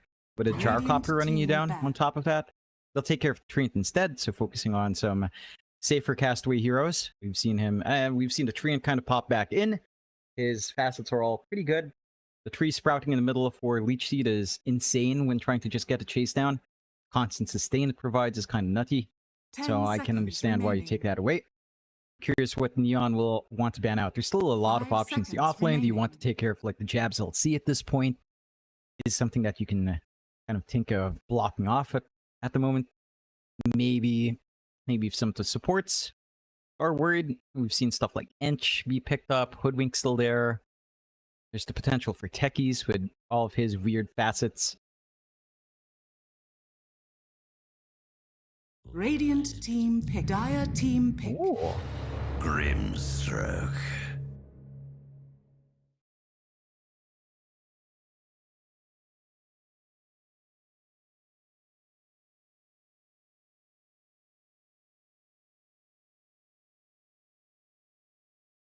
Ten seconds remaining. 5 seconds remaining. And it is. I do like this from Neon, just building up in their strong lanes. Aurora's going to have to show their hand a little bit more, probably go for the double support picks here for Q and for Ollie. And stuff like Ench is still in the pool, if they so wished. Wink still there as well. There's a lot of ways you could still go. I mean, the TA doesn't really limit you to anything. We'll go with a Shadow Demon, which we've had a lot of talk about yesterday. Great saves, really good facets on either end. Like the illusions from heroes dying around you is nice. The Disseminate facet just feels so strong. 15% of HP lost or gained for allies. You cast it on allies, so it's a really good buff for a frontliner as well. I like this coming up from Aurora. Really nice stacks to find on the Dire Triangle as well. Lots of economy to build up for the TA. Builds into this flash farm that the TA will want great as well. And into the clock, which we've seen a lot of impact of. Mind you, I don't think we saw it win a lot. I keep thinking about the Execration matches with CML, really hyper-focusing on just whacking around cogs. It is a lot of damage in lane, though, and I'm sure Aurora can maximize this clockwork to its fullest extent.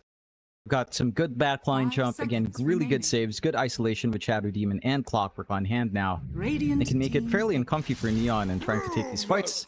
But Neon will just go into the Brewmaster themselves, which you and I haven't seen a lot of. Qualifier. It does feel like it still does a lot of what it used to in the last patch, and its facets are pretty interesting. Like the Drunken Master being split away to the movement speed is an interesting thing to take away from the brew. Because that feels like one of the more annoying things to deal with in the brew, right? He comes in, gets the Cinder Brew off, pops a Drunken Brawler, and just kind of skittles away. It's not going to be as annoying if you don't get that facet, I suppose.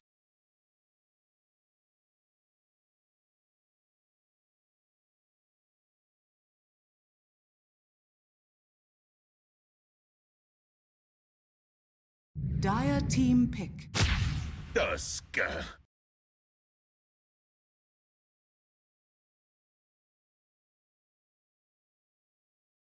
No, it's more that players need some time to adjust to brew up, well, whatever that's called, like his facet where it changes tag team. Yeah, the drinking buddies. I feel like it's really strong if you understand how to use it. I'm wondering what their lanes are like. I feel like Tusk Gyro is actually a really scary lane to get the drinking buddies on. Just so much move speed. Gyrocopter will chase you down. So much attack damage in Gyro as well. That is not going to be a comfy time for the side of Aurora if that's the way to lane Gyro Tusk. Go to Brewmaster Grimstroke instead. And kind of run from there. Those lanes seem the most synergistic to play with. Aurora doubling down on minus armor will go back to the Weaver for their end. Your hold on Neon's not amazing, but not too bad if you manage to get the Soulbind off. So there is still some hold for the Weaver, but not the most stable hold. But there is still a lot of weaving in and out that 23 can get done here for the team. And again, you're doubling down a lot of minus armor with the TA and the Weaver. Deso timing on TA should lead to a very fast Rosh. Heck, even just the Blink Dragonlance plus the Weaver on hand should lead to a very easy Roshan here for Aurora.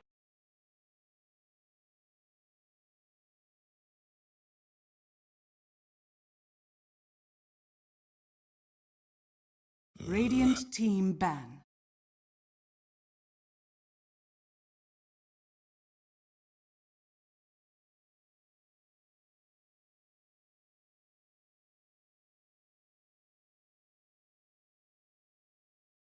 Yeah. 10 seconds remaining. 5 seconds remaining. Oh yeah. Radiant team ban.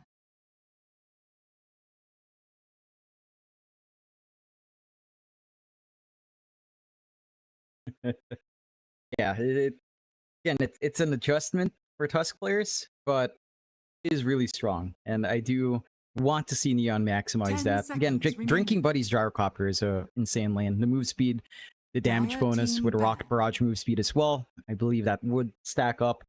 Chase down is kind of nutty. I'm wondering what they will take for jabs here on the offlane. Centaur is gone, Slaughter is gone, LC is still in the pool, Axe is in the pool.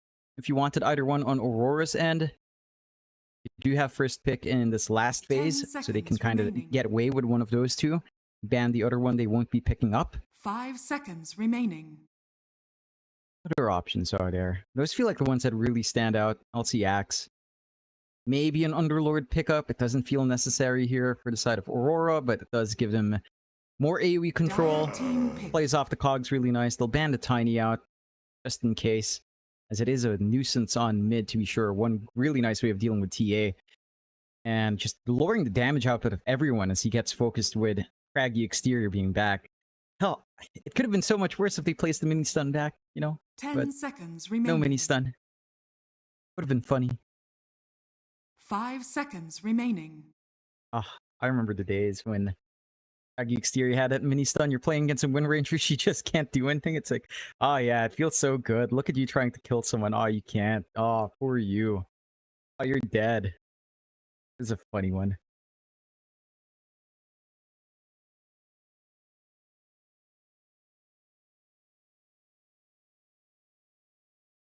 Radiant team pick. Timber Saw!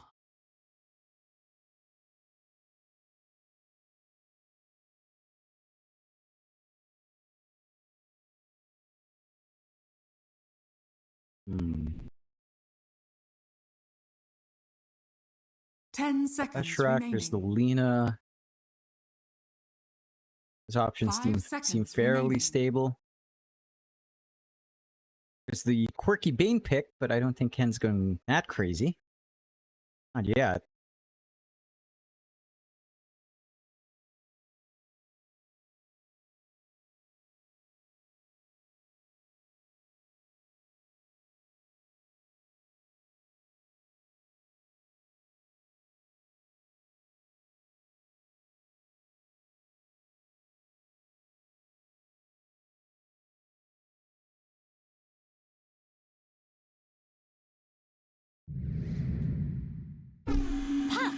You may now select your heroes.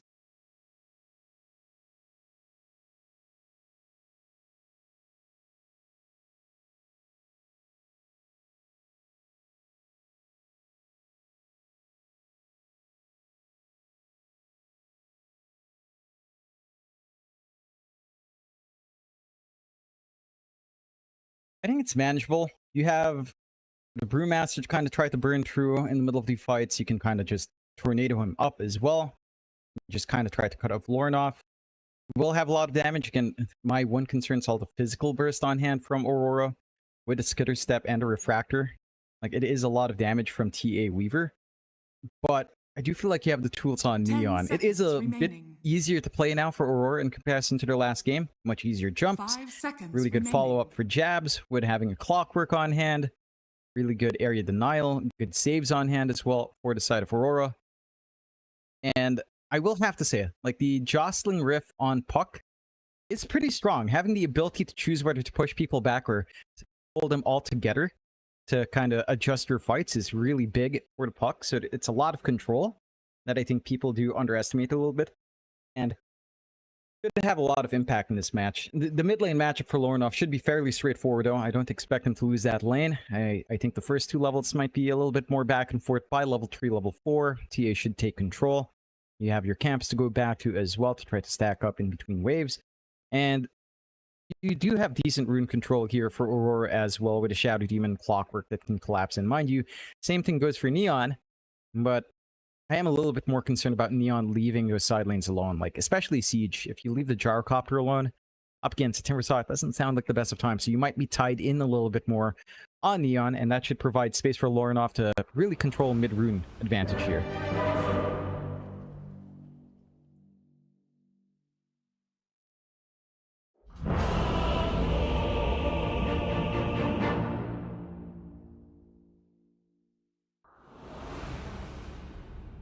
You mad?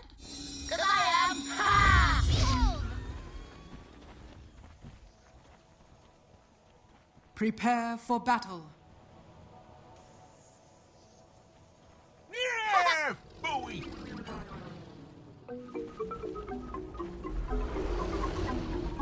Feed me if you must.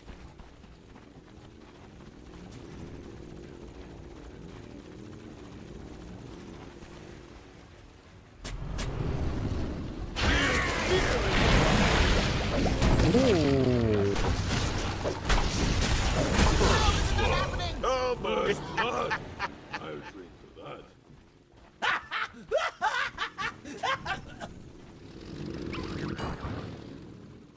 It's not what you want to see for Aurora to start off with. Nice little start. JG getting the gold should lead to maybe just a faster bracer, a little bit more regen in the lane. Easier to work it out up against your Weaver matchup, which isn't the ideal. They do also manage to figure out there is a ward. See if they get the sentry right down the line that is on their side of the river, of course. And no sentries quite yet on these cores. You do have the value sentry in Bombi. If they get a right guess, should still be a 2 for 2 unless AG really forces this one out. The battle begins. Ooh.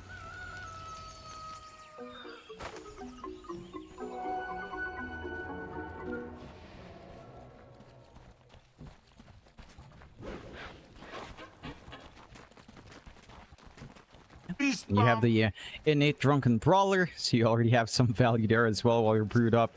You can do so much level 1 as a brewmaster nowadays. It's kind of ridiculous. A nice, again, a very strong start to get the D ward on the mid. Taking a look at that mid matchup as well. Lorinov up against Ken. Ken, pretty decent lane for the TA. Again, maybe not the first 2 levels. Can be a little bit annoying for Lorinov. Trying to maximize the meld. Nice dodge. Jeez.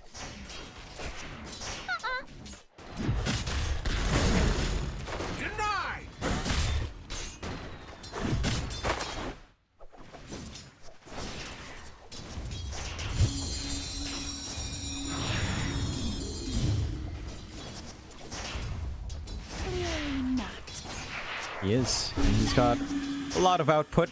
With that refractor, you can see how far Ken melts with his shield expended. It's a lot of damage for Lorinov, which is one of the main reasons why we see that TA banned out constantly. Just level 2 might be enough to equalize Lorinov here with Ken. Ken's going to have to watch himself much more mana-dependent as well on that constant harassment.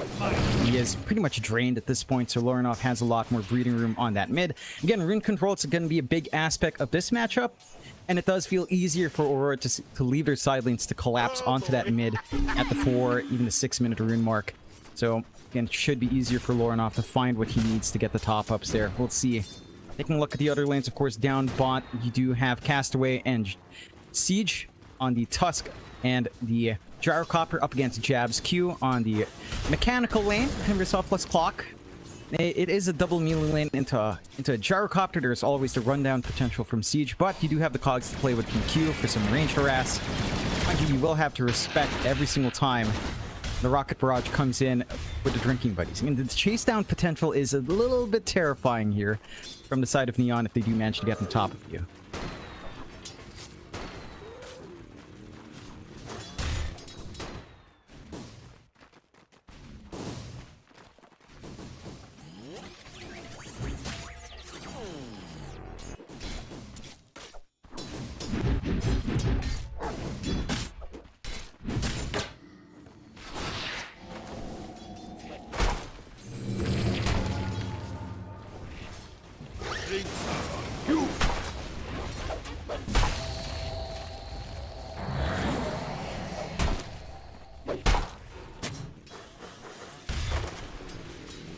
They are at least trying to lower the presence of JG just by a tad, but he is still getting some good farm, good D-ward out from Bombi as well, instantly taken out by Ollie in the same spot. They are ensuring that there's no pull potential here for the side of Neon, prevent them from really trying to control this lane and slow down Savage a little bit more. Overall, though, you're still very happy with this kind of start for the side of Neon. All of your cores having a pretty fantastic time in farming, all things considered. You're having a really good time on Siege, just basically uncontestable right now until more levels are up for Jabs. Does have to go back for the reactive as well, just to ensure that he's not just going to get easily run down with the added attack damage from the drinking buddies. But again, you're not doing anything to stop the gyro. The farm upgrade is going to be wild, although Castaway is in a little bit of a ping pong table, but is fine.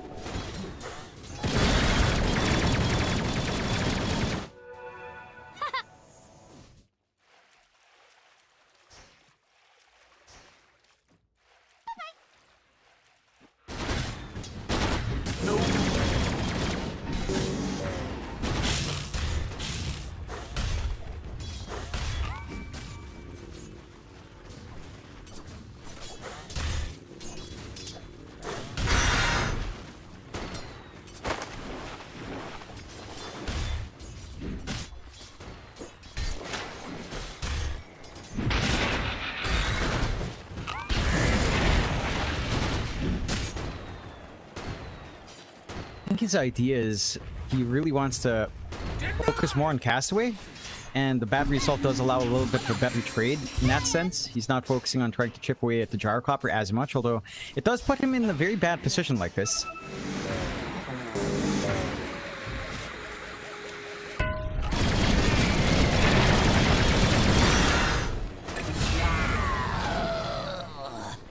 All those gears don't work so well with rockets lodged in them, huh?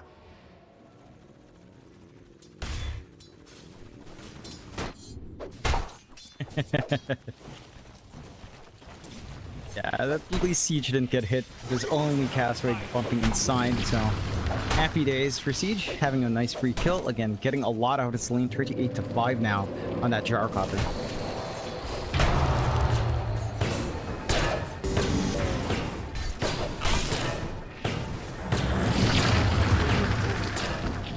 Dire structures are fortified.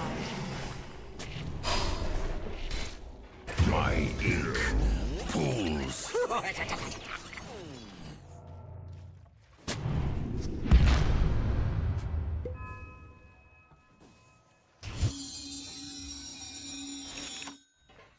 Yeah, really good rotation out from Q to enable all of that movement out. Just heading back top after dying down bot. Gets a good read as to where they should play. Does manage to get really strong punishment off the back of it. Again, all things considered, you're still in a pretty happy point for Neon. The one lane that's really slowing down for you is mid, but that's somewhat to be expected for TA versus Puck. Ken is getting a lot of free space though, and does have level 6. So he is matching the TA quite nicely outside of everything, but you know, just some slight CS disadvantages from Lornoff working the lane a little bit better in terms of clearing out creeps. They are threatening. Damage though. Dire's top tower is under attack. Misunderstandings, please.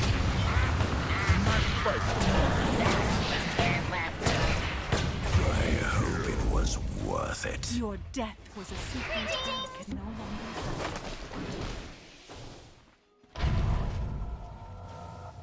Radiant's middle tower is under attack.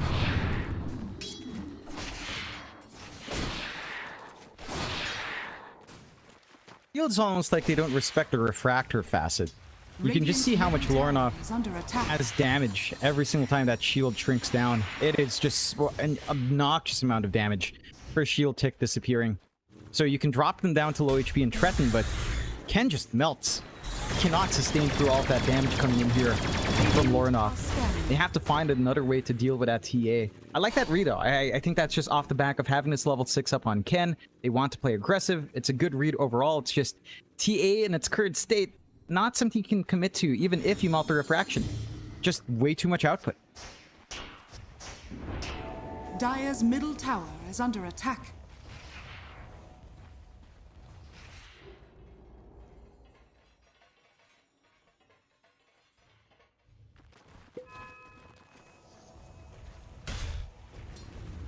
Radiant structures are fortified. Dire's bottom tower Savage? is under attack.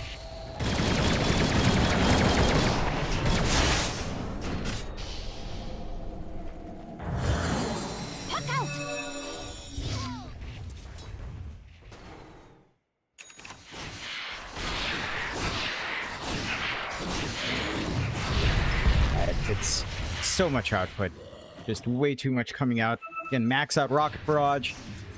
The drinking buddies up. You've got enough right click coming in as well to follow through. You're not the most durable point yet for the Timbersaw. Only level 1 again on the reactive armors you tend to see. And it does lead to a lane switch up for 23 Savage. So he's taking away from that more annoying lane, I suppose, in JG. And they are still grouping up. A prize.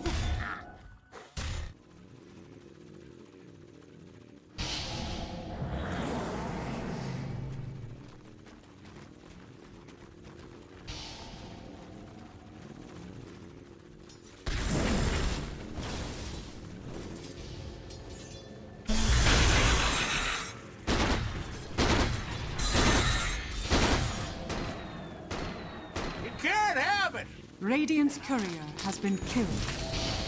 Dire's middle tower is under attack.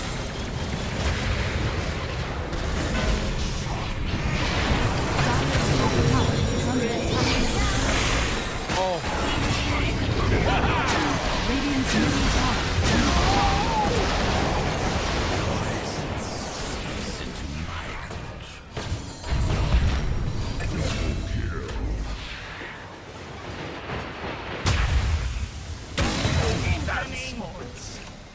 I tested the metal.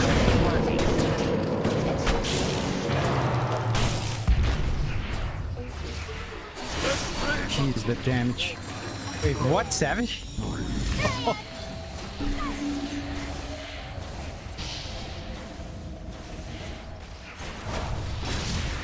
Radiant's bottom tower is It's under a attack. decent win still for Neon. It's a big trade back and forth. Again, when Lorinov shows up, you have no way of dealing with his damage. It is way too much when shields melt. We'll find one more, at the very least, on Q. I have to worry about these physical cores. My brush. Radiant's bottom tower is under attack.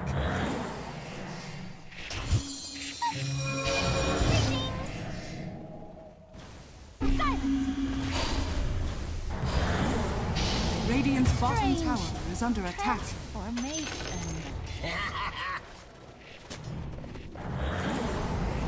Radiant's I like this bottom aggression tower from has Aurora. fallen. They have a good read as to this early physical timing they have with the Weaver and the TA on hand. Again, it doesn't take many items now for the TA to get ridiculous with the Refractor up. As long as that shield melts, you're going to have basically amplified damage on you every single time. It's like, and Lorinov is punching like a truck. Everyone is just melting on the side of Neon when that commitment is there from the TA. There is some room to farm up the stacks. That was scouted out a little bit earlier, or was attempted to be scouted out by Q, but not fully blocked off. So Siege does have some good farm to kind of build into here. Already one part into the Ags, as the full Crystal is up as well. And pretty good spot still as the Gyrocopter despite all of these trades. We are trying on Savage again. Oh.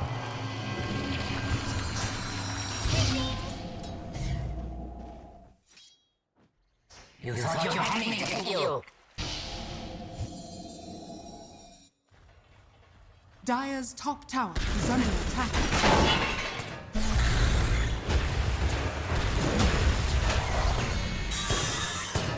The dusk is always ready for a fight. Yeah, it's ridiculous. That's why he knows how to do it. You speed out, waste time up top as well. Both sides getting some good room out for some of the bigger cores to try to farm. Radiant's top tower is under attack. Big timings now for Neon are going to have to be like this Radiance up for JG. That should be a decent way to burn through the shield of Lorinov and to allow us a miss. A little bit more durability coming out as well. from the right-click damage of the puck, of the TA and the Weaver. There's some good protection once that can be fully farmed up by JG, and he's not too far off. 1.5k, 1.4k gold away from the Sacred Relic. But the timing is still lining up here for the side of Neon. Again, mind you, the farm distribution on Neon, not as even as you'd want it. JG is lagging behind, Siege is eating up most of the space. Same thing kind of goes for Aurora. Lorinov is getting top priority, Savage and Jabs a little bit on the back foot. But they don't need as much to play around. As long as this TA is strong and they've got the tools available, they could look for a fight into Roshan. One pick off into Roche is very viable now. And how much damage TA does, you don't need a full Deso. But look for that smoke play with his blink out and Lorinov now. Dire's bottom tower is under attack.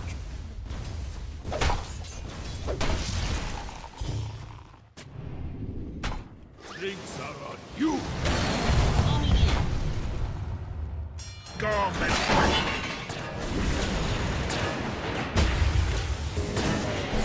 fight fair.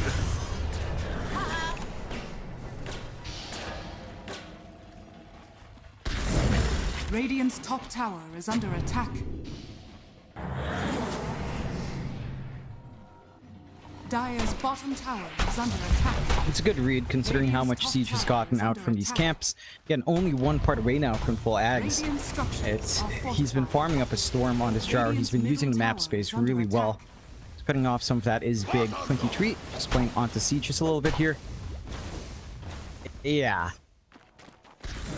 Almost dies if he didn't have time lapse.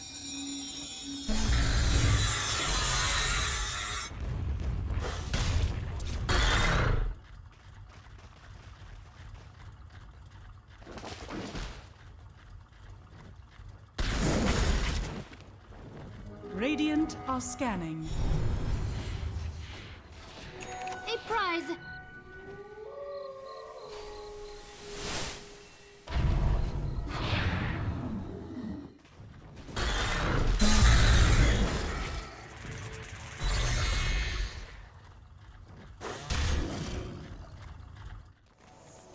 Bottom is missing.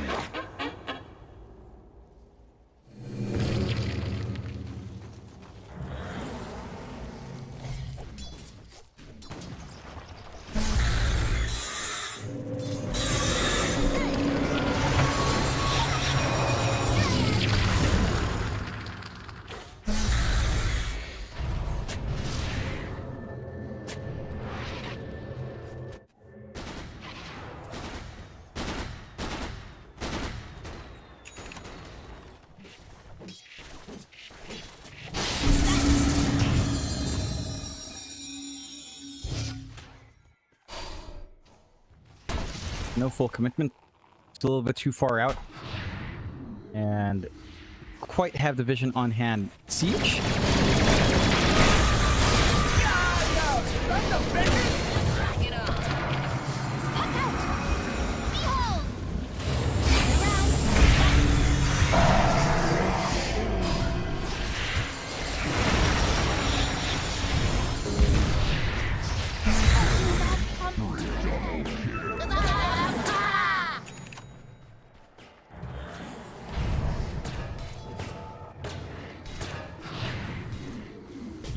He was just way too far front, not respecting the TP point.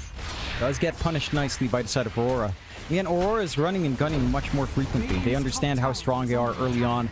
With a Weaver TA, how early Savage can just commit and join these fights, acting more like a secondary core, allowing Lorinov to soak up all of this farm. Find a mid-tier 1. Can set their eyes onto Roshan maybe after this full Deso is up as well for Lorinov. One part away now on that TA. You do have big tools coming out here for the side of Neon though. Radiance is done and ready on JG. So that burn damage is a consistent way to burn through the refraction. The miss chance as well. Pretty big boon to survivability up against all of this physical output coming in from Aurora. This could be the one that changes the tide for Neon if they can play around it. It does feel like you need much more on JG though to have some secure ways of getting those jumps in. Siege still trying for the full BKB as well on the Gyro. Has been pretty much relegated to the top lane. Again, triangle camps are still blocked up.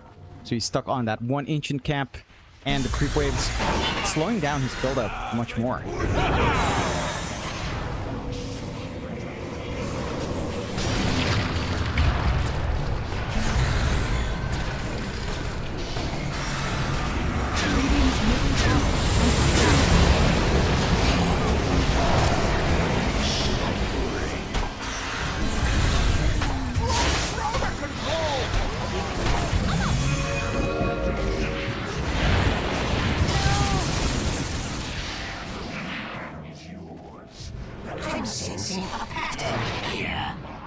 There's not many options.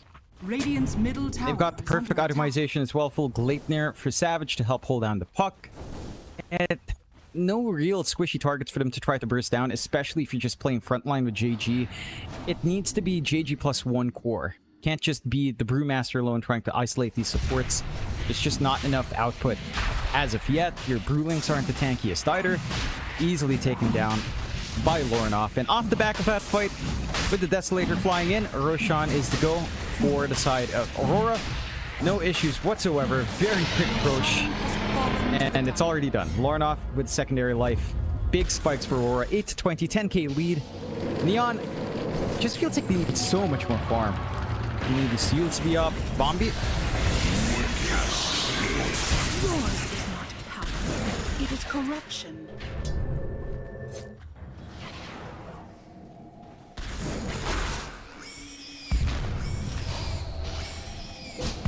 Dire's middle tower is under attack.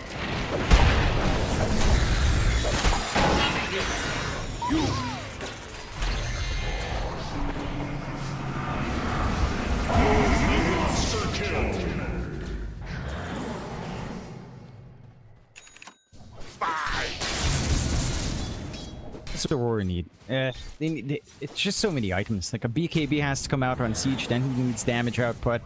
He's going to be basically the only source of damage for a long time for Neon. You're going to need the Ewelts to defend here on Ken. He's still a little ways off from getting that full item up. And for Aurora, it's just all of this tempo that the TA provides. Right? It's the Refractor, it's all of this damage coming out, it's your tie-in with Weaver. Physical synergy is really strong with the Swarm and the Melt Strikes and the Deso. And then you have this really strong front line this time for Jabs. Doesn't feel like the Timbersaw isn't as much of a risk. There's no fast burst solutions here from the side of Neon at all. So they don't have any easy answers for Aurora's playstyle at the moment. All they can hope for is sit back, farm, keep building up on Siege, hope that the BKB comes out in good time, and hope that Ken can keep trying to stall by pushing out these lanes.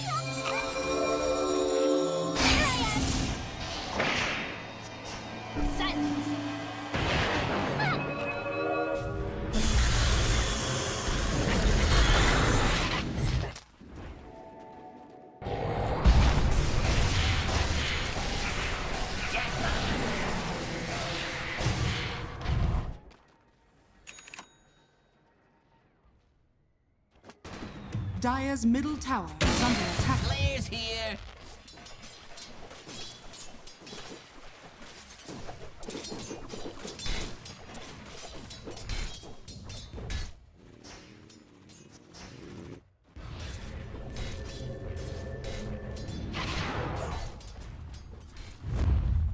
I think there are circumstances where it can. It almost feels like you will want Ken to eventually go for like the Ags build-up kind of puck, like the machine gun puck, if at all possible. It just takes so much time for you to hit that mark because there's no map space. And all of the map space that was there was eaten up by Siege, so they will find a pickup again on Bombi. And they're finding the easier pickoffs on Aurora. At least Neon mitigating losses, ensuring that the cores don't die, but they are slowly being surrounded.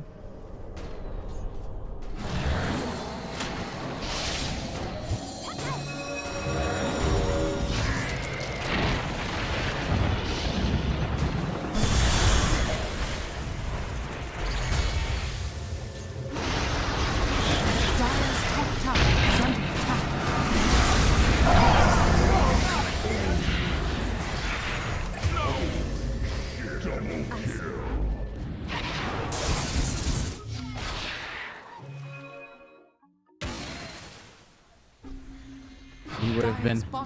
Yet Aurora relentless in the onslaught, playing off their strong advantage. Find Bombi one more time. Radiant's middle tower is under attack. Dire's bottom tower is under attack.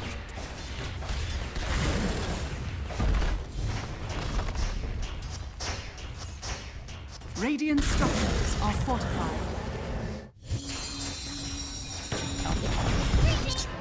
They've tried to kill off Q and it just hasn't panned out either. That Q's confident enough to just jump Ken and Ken's not winning this. Radiant's top tower is under attack.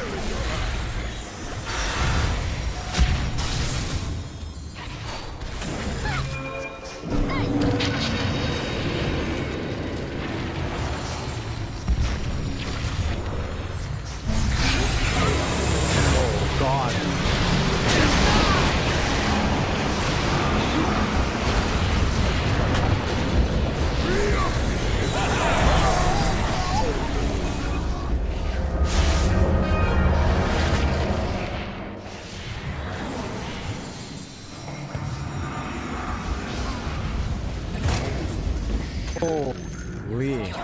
Oh.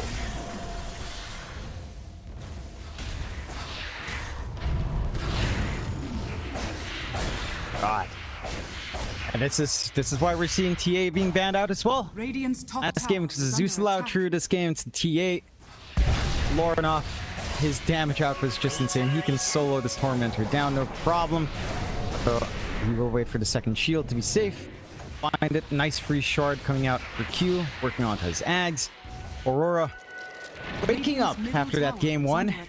And Neon crumbling a little bit, going back for the Gyrocopter, going back for this puck on Ken. Again, the matchup against TA is not the smoothest. Let's see if they can try to hold out for longer, but it doesn't feel like they have many options left on Neon.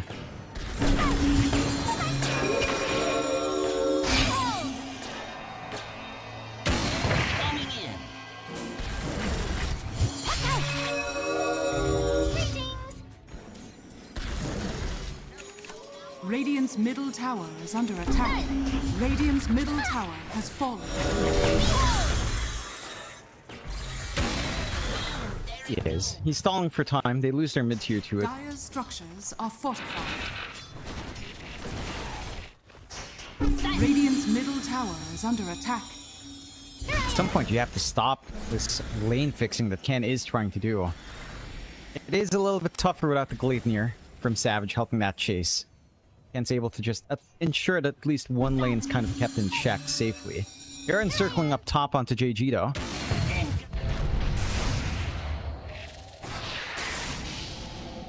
JG.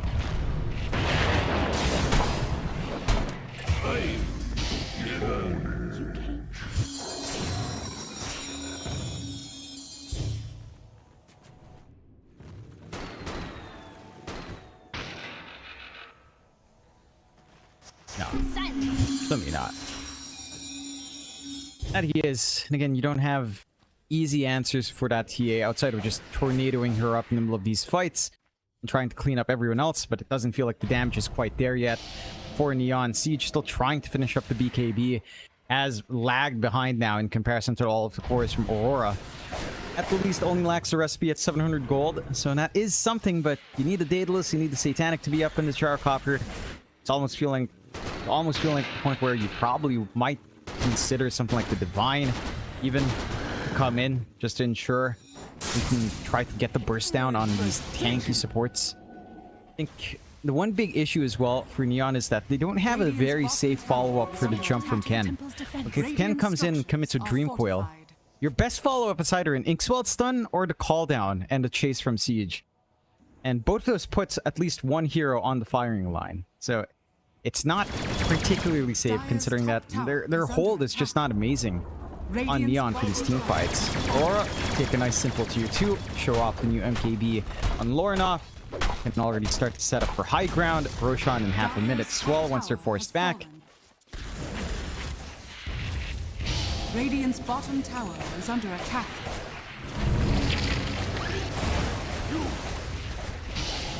Dire's top tower is under attack.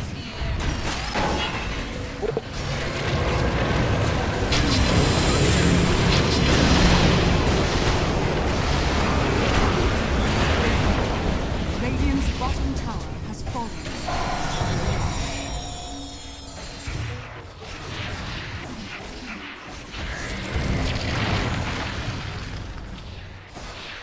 Radiant's bottom barracks are under attack.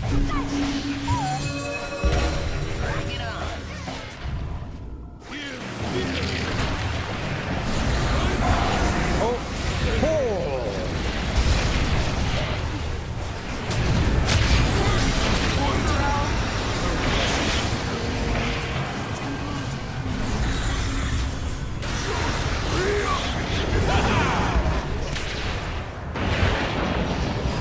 Okay.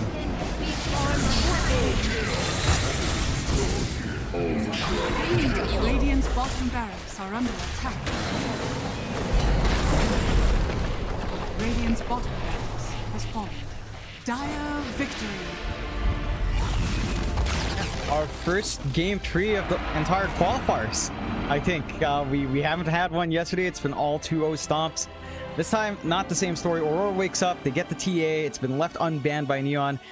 And you can see why TA is like a, what, 55% win rate right now in the pubs, why it's constantly being banned. Because that physical output would reflect.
Radiant structures are fortified.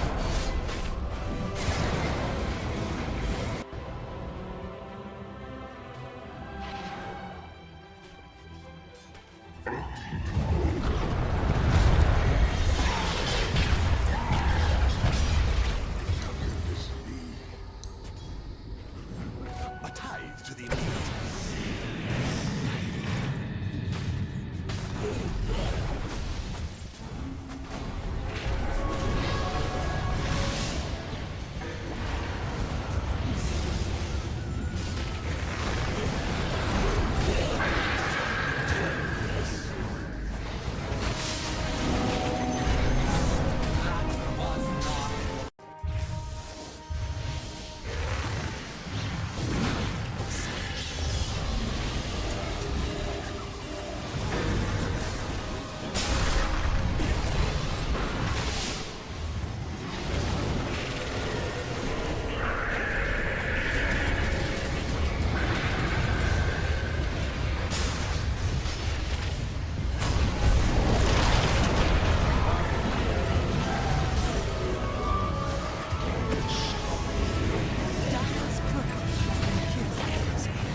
For now, you know. Yeah, I mean for now. Radiant's top tower The team is under fights. attack. The team fights are gonna be a lot better for you with this build for sure.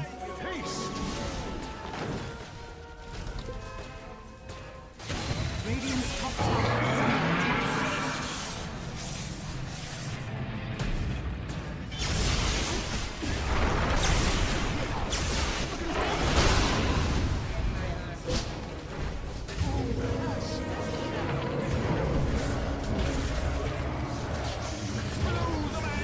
Radiant's middle tower is under attack. All these core players, right? They want you to do all the hard work and then leave for the solo XP.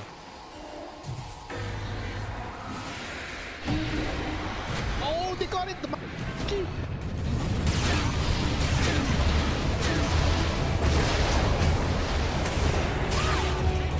Radiant's middle tower is under attack.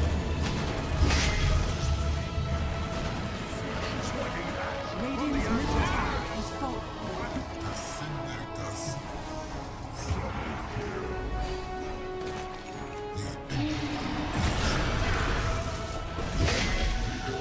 Oh, stack.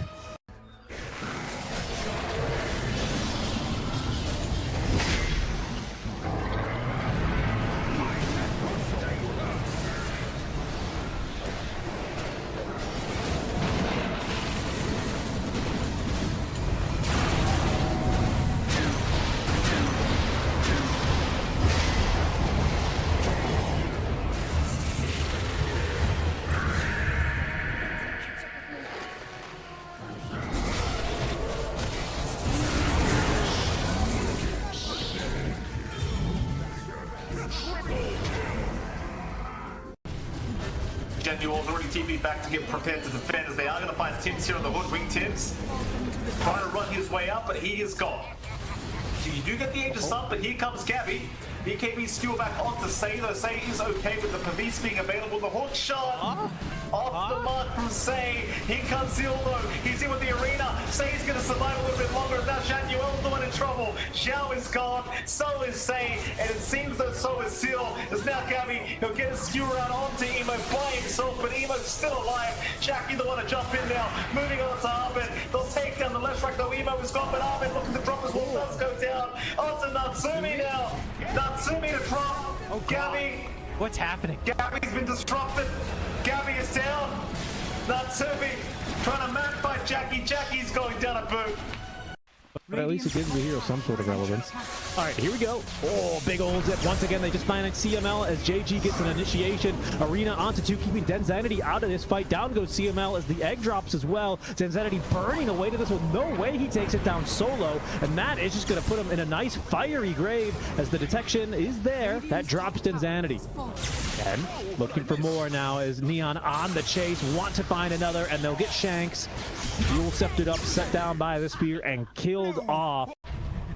Good positioning here for him. Blink Dagger, ready to go on the counter initiation. He sees all of them. The arena only catches the tiny, but it's more about the zoning now with the global silence. They're on to CML, and actually Ken this time he doesn't have a lot of support, so CML lives for now, but that second global silence on the reverberation, putting him down. As out comes the back wall combo onto 3, puts Castro in a poor position with the kisses chasing after him. That's a buyback now for CML. Onto the outpost, a long TP where he's already lost his offlane and his carry, so he's not going to complete the teleport as there's the Yule Scepter condemning Shanks to a slow and painful death. The tiny is no match. Dire's bottom tower is falling.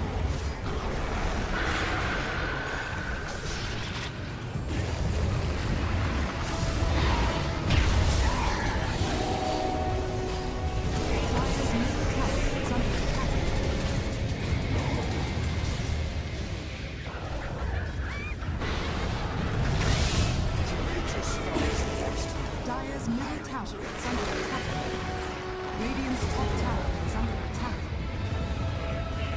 Dire's bottom tower is under attack. Radiant structures are falling.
now, you know. Yeah, I mean for now. Seconds remaining. The team fights are gonna be a lot better for you. Radiant for team sure. back.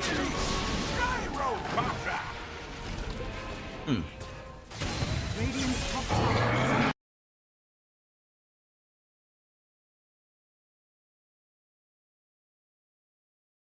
Radiant team ban. Yeah, the one thing as well about the Phoenix pickup for Neon, it is a Bombi special. We've seen him play it a lot. Aurora into the Gyrocopter should force out the IO ban at the least as well from Neon Esports. So that will waste one of the ban slots for IO unless they just allow Aurora to go IO Gyro. They did deal with IO Razor quite fine last time around. IO Gyro is a little bit of a different story. You don't go for the Medigun. You do go for the Kritzkrieg. And you try to just, run someone down. Spell Amp's massive for Gyrocopter with the right facet. And all of his damage outputs well. There's the IO ban, as you'd expect. No messing about here for the side of Neon. Aurora, what options are still left with the Phoenix? There's still the Hoodwink. Centaur is still there. LC, Axe. Big option still on hand for the side of Neon. Wouldn't mind any of those being taken out. 10 seconds remaining.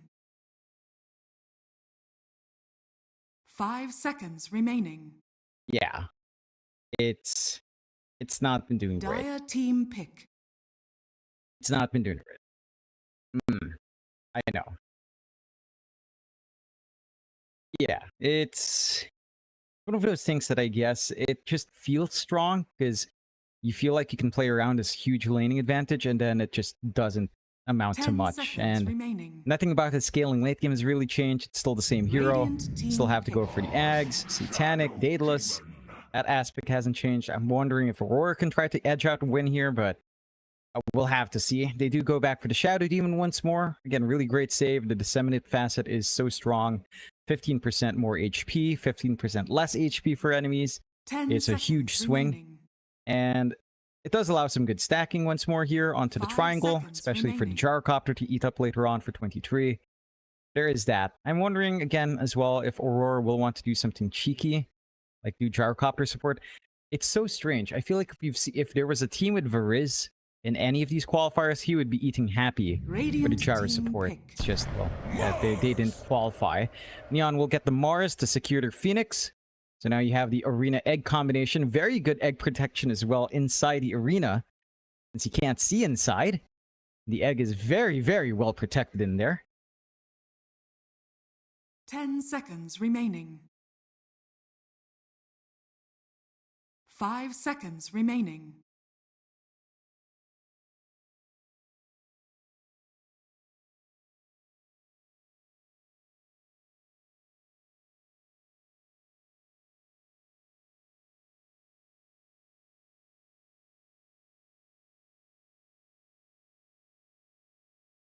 Now it does.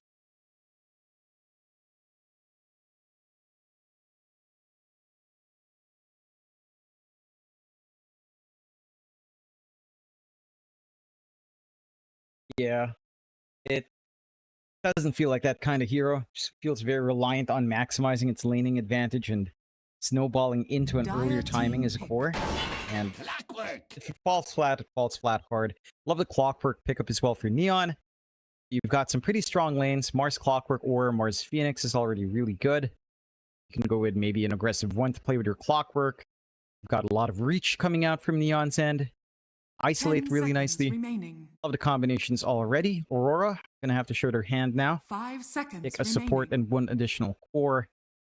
Start to see some matchups elsewhere, and Neon can start to adjust their draft a little bit more.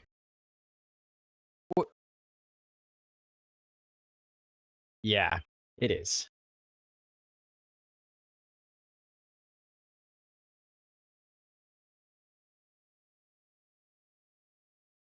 It is. It's not gonna be a fun time for Aurora. Take the Timbersaw back. Something nice and durable in the front line. I don't think that's too concerning for Neon though. Like you've got the magic percent base damage from the Phoenix. You've got ways to cut off the Timbersaw with Clockwork, the Cogs, the Battery Assault to stop him from just trying to Timber Chain around. It is strong in the sense that, you know, Mars is a strength hero. Clockwork tends to like to have a lot of HP, so you can rip them to shreds. But I don't think it's the simplest Timbersaw game here either for Aurora.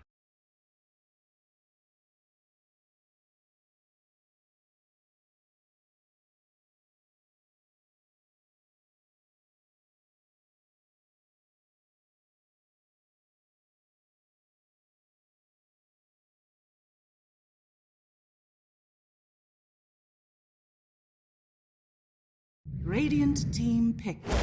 Bad Rider!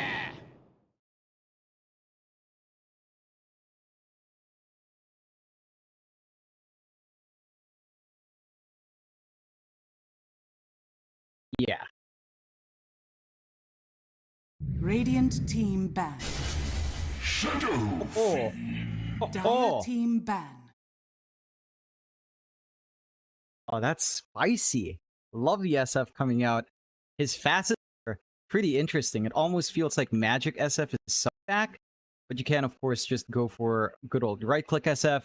You have some really big damage buffs. Remaining. It's really easy to land all your Shadow Raises with a Shadow Mire facet. 5 seconds remaining. The lasting presence is pretty sick if you manage to get chain kills. Like the armor reduction's huge. So either route is really feasible right now for Neon. I'm wondering which lane they throw it into. It feels like that should just be Arcane mid. And again, it feels like it matches up against everything pretty good. Especially if you go for Shadow Mire. Like the laning up against SF can feel sluggish at best. Like the slow is just so annoying.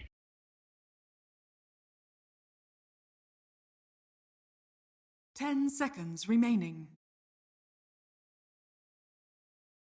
5 seconds remaining.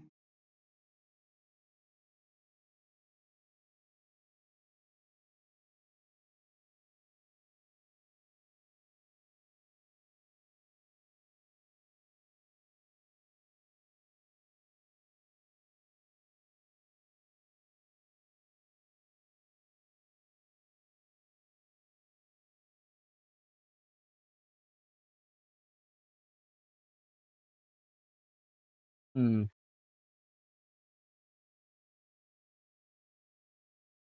I think an SF Clockwork lane is pretty hellish to deal with anyhow. So you can kind of run and gun that way. You could go for early cogs and build up early stacks as well. Once you have the value point in it, for the SF to have even more right-click damage. And he does start with default Necromastery now as an innate ability, so you can easily synergize with Clockwork. That synergy just feels so much stronger with cogs being stronger. So getting level 1 cogs, it's like, yeah, really nice for the SF. They will ban out the Faces Void, so considering the flex on the side of Neon, Aurora does ban that out. Neon, for their part, I mean, if they did want to flex, again, run Shadow Fiend Clockwork as a lane. So many options mid. Lina, Lesh are the ones that stand out. There's some funky options like an OD, although I don't know how feasible that is. Space for a puck. The lockdown this time for Aurora is not as amazing as in the last game for Ken, if they do want to run that back. Get more control and focus on the Shadow Fiend for most of your damage. See what they ban out first. Again, they are considering just jabs Timbersaw, which I think is a fair read. I don't think you want to repeat the mid-Timb, even against the Shadow Fiend, as you mentioned. It does still feel pretty good for the Shadow Fiend overall. What else is up? Do you want to leave Lina Lesh? Either option here for Neon? It does feel like that's where the poison lies now. Radiant team pick. Take care of the puck.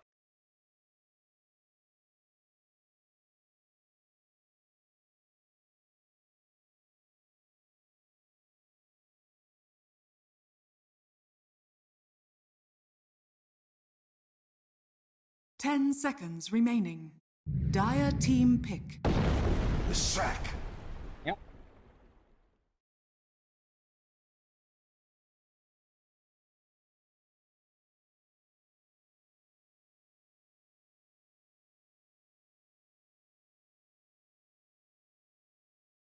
Ten seconds remaining. 5 seconds remaining. It's not as bad. It's still not amazing, I don't think. But then again, Timbersaw into Clockwork SF lane is also not amazing. I feel like you kind of have to make that choice. Do you just understand that the Timbersaw is going to get sacked, pick something better mid like a Lina that can lane against Leshrac really comfortably, as that option has been left. Or do you just want to try? Okay, they go with the quirky pick that I mentioned. The OD does come out. We get a little bit of that quirk here for Aurora. I don't know if I'm a big fan of it. I'll be with you. With a good old Outhouse Destroyer. It is annoying. I grant you that. It is very annoying, especially with the Devourer up. The mana allergy debuff and astral imprisonment. The healing every single time for the OD is pretty big. And I can see it kind of working out, especially up against a Leshrac who will want to spell spam. You can sustain yourself in that lane quite nicely. I still worry about Jab's lane. I think that lane is just the one that you really are just throwing down. Castaway is also going for the hookup facet instead of the wider cogs. So he changes it out. Goes for the expanded armature instead, the wider cogs. Draft-wise, I would lean towards Neon. I think this team fight potential from Neon is just overwhelming. Arena Egg, you've got the isolation that the Clockwork can provide. You've got a lot of good setup for your SF and your Leshrac to play together. The OD is a very interesting pick from Aurora. I'm just not sure if you have enough to back that up. Right? Like,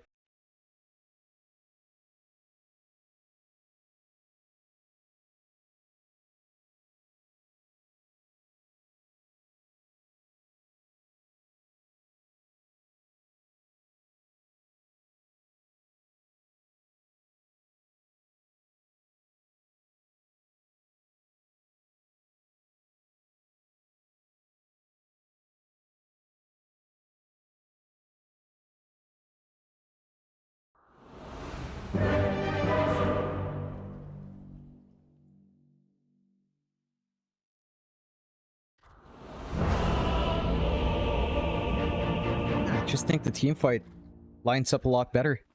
Like, and you have some decent save on the side of Aurora. You've got the single target control that is amazing with the imprisonment, with the disruption can be nice, and the lasso backs. Ah, yes, the classic. I mean, it's innate. You know, Necromastery is innate, so you just get the freebie. Then you can go for raises anywhere. You do. Getting too old for this horse shit.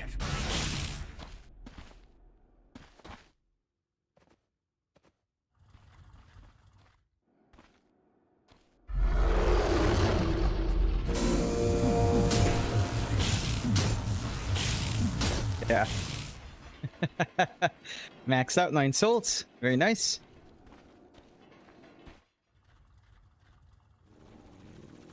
No.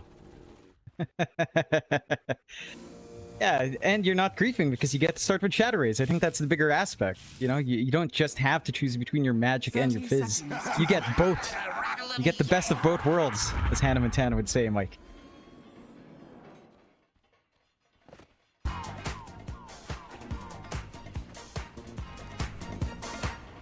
You're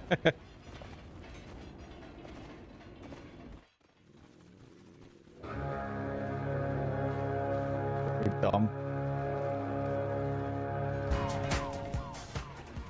The battle begins. This is in Tempt Fate. It's going to be a 2 for 2. It's going to be interesting to see how these lanes break out. Of course, taking a gander at mid first. Lornoff on the OD up against good old Ken on the Lesh. This should be a mildly manageable lane for the OD. You can just keep imprisoning up. You're going to have a heal every single time, so trading for Ken is not going to feel that comfy.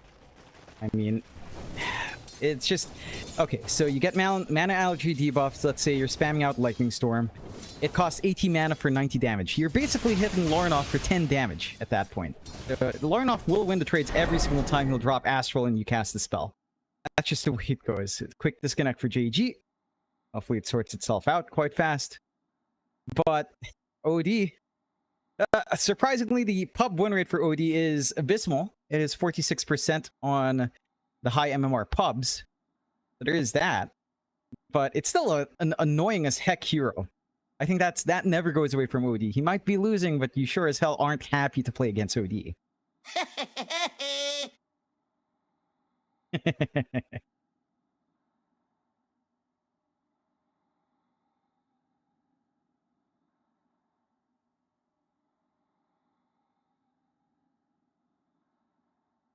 is, he used to have the mana allergy debuff anyway. And he's Eclipse. Of grief. He used to have that. It's the new aspect is the astral imprisonment, which makes again laning hellish. Oh, it makes us. I just explained. It's like you spam out lightning storm, 80 mana cost, 90 damage. He takes 10 damage in that trade, plus damage on top of astral.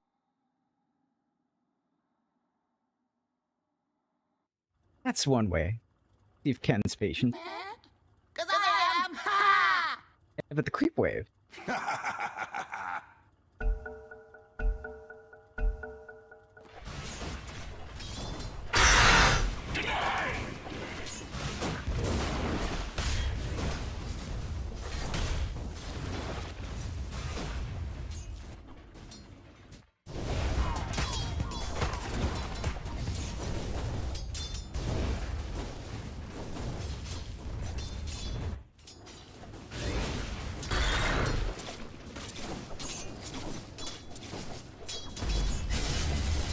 That's where the threat comes in there. For Siege and Castaway, you're going to have to watch yourself on jabs and Q. It's a fairly threatening lane if they can get on top of you. Again, free Necromastery is just ridiculous. 70 damage once you have 20 souls up. Pretty balanced for SF to start out in lane, huh?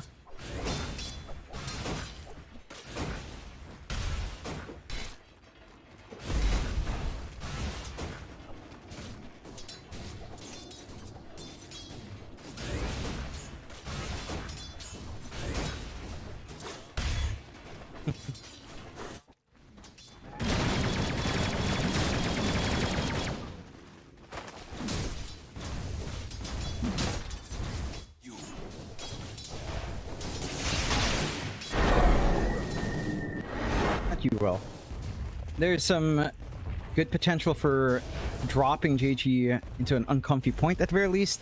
The aggression for Neon isn't that great as well until you get maybe a value point from the Sunray. Again, with a hotspot, it can be really painful. But the kill potential doesn't really present itself too well for Aurora, and it's probably the most static lane up top unless someone really overcommits. Savage really trying to get full value out from his barrage, does do a decent chunk of damage, but again, you're more than happy to just sit back and farm here for JG, hit your level spikes, work onto the phase boot, soul ring, and the blink, and you're pretty much set to go. So far, lanes are shaping up nicely for Neon, every single lane looking a lot stronger for their part. Of course, Siege's denies are inflated by the cogs, but he's still a very happy lad on that SF in lane. Almost approaching that level 3 marker. Level 2 raises up. Level 2 cogs. Not going to be comfy for anyone caught inside. Just need to find that angle out. And again, like the kills should just line up. The mid lane for Lornoff, it's not going as smoothly as you'd expect for the OD. And Ken has been patient. He's not spamming out spells with mana allergy, so nothing's happening here for Lornoff. Rather unfortunate for him. A tithe to the impurities.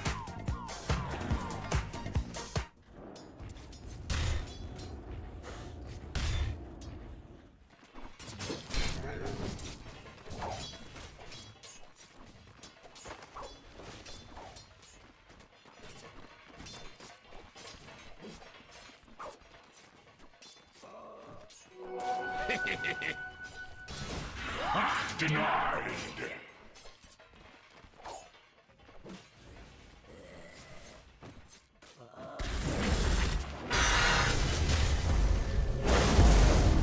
Siege.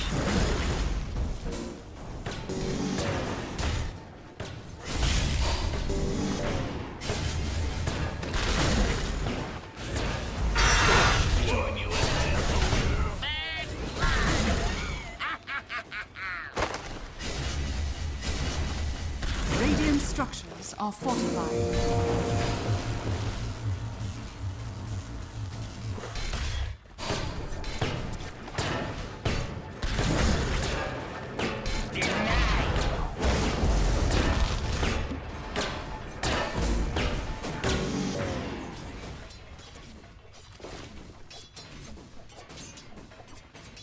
It's that level 3 spike. It's just so damn strong. And the fact that Siege can also go for the value point presence of the Dark Lord. It's kind of ridiculous, because you don't really want Feast of Souls in the laning phase anyway. So you can get a little bit of free minus armor, soften up the targets for your innate necromastery, and just goes from there for Siege. SF is just a self-sustaining beast in terms of output right now. So things again lining up quite nicely for the side of Neon. You are getting a little bit more farm going now for Savage up top. That is somewhat to be expected with playing around with Flat Cannon. Still a really good start for the side of Neon so far. And for Aurora, I think the one thing with this lineup is, again, you're going to be waiting on stuff like Blink for Q, Drums for Q, for making any big jumps in. Maybe even the Blink up for Lorinov as well. They're stuck waiting a little bit longer, whereas for Neon, it's all about levels. Once you get 6 in Clockwork, you've got some decent levels on Ken. You can start to make the full commitments onto any hero on the map. You can even get Siege to join in, because SF doesn't need too much now to melt heroes down. There are some good early answers here for Neon to play aggressive once the timing is up. Are also emphasizing these runes, have some good rune wards, watching the areas to get some control out for Ken.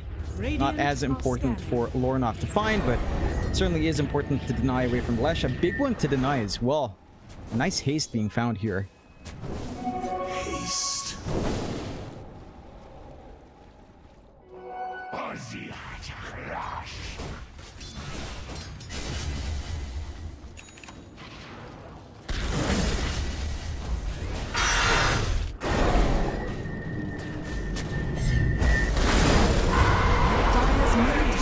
Under attack.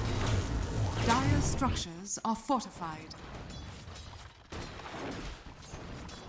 Jackpot. Don't quite have the ways to angle into that one. Radiant's Not the healthiest bottom mana tower pool is for under Ken attack. either at half mana after TP, if he even had one. So, great use of the rune out from Lorinov. Slowing down Siege just a little bit. He was getting quite a fair bit in his lane. And that does allow, again, a little bit more breathing room out for Aurora. Top lane, you can sustain just fine solo for 23. No kill threat for JG solo. Maybe with Arena, he could try to kill threat with a +1. They will just settle for the Wisdom Runes for now. Take their own here on the side of Neon. Q finds the one for Aurora.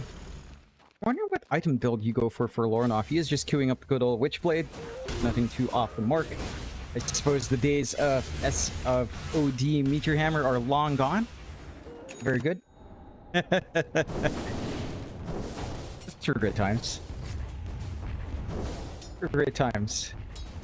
Just so fun. Loved playing Dota back then. Oh.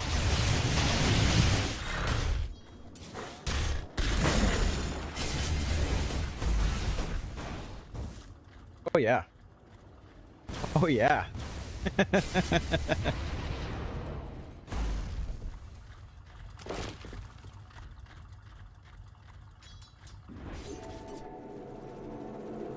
That it is. Yeah. I do not know with some of those people. Still, they've got a lot of room out for Q to farm up. He's got some good stacks.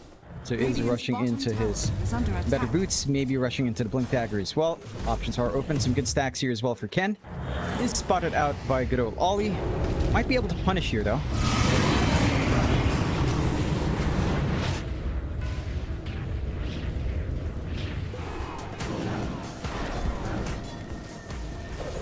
Dire's bottom tower is under attack.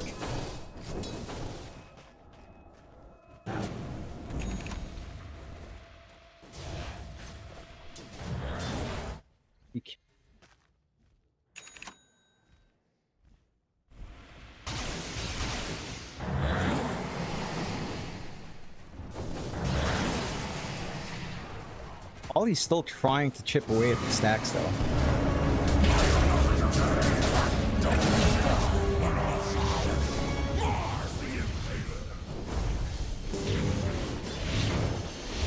Radiant's top tower is under attack.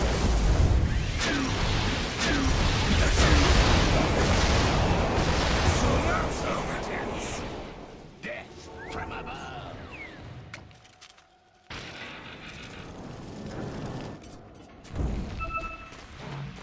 Pretty big sacrifice to make. Good rotation out from Aurora. Meaningful trade. Shadow Demon in the end for... Radiant's top tower is under attack.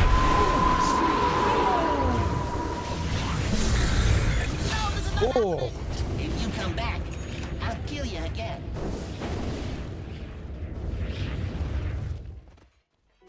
A tithe to the impurity. Certainly not what you want to see. At the same time, Siege is still doing fine in farm, still matching Savage and Lorinov to a certain extent, so you're still in a very happy spot for Neon. Not as happy as you could be. You will have to rush BKB just to ruin Lorinov's day, for sure. And the OD burst damage is still insanely high, of course, once you get a couple of stacks up of the Astral. So you will have to respect that, but again, the one quick easy solution for the side of Neon is just fast BKBs. We'll see what Siege opts for after Dragonlance, fairly standard for the SF, but he certainly doesn't feel comfy enough to lay around down bot any longer. Good forward vision from Aurora, maximizing those 2 kills. A little bit of a smoke out from Neon just to clear out these stacks. Ken just going for the Ancients nice and safe. He is scanned out, but I don't think they have the angle from Aurora to contest any longer, so and more flash farm out for Ken. Kaya not too far off. And the big timings here, again, for the side of Neon is going to be the blink timing of JG. Same thing goes for Aurora. Blink timing for Q is going to be one of the ways they can start to run. Is under attack. Radiant's middle tower is under attack.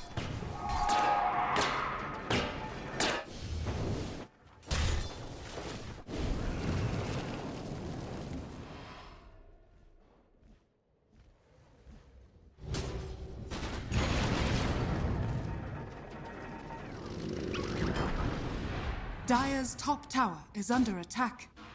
Dire's structures are fortified. Radiant's middle tower is under attack.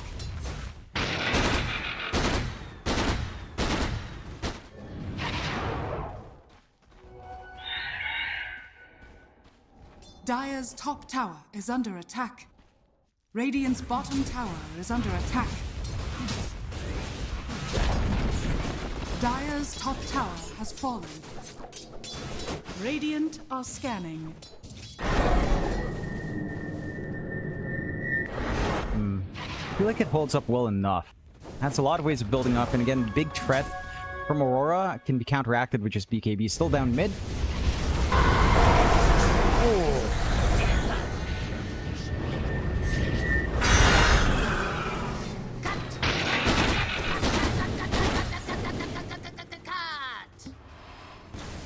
Radiant's middle tower is under attack.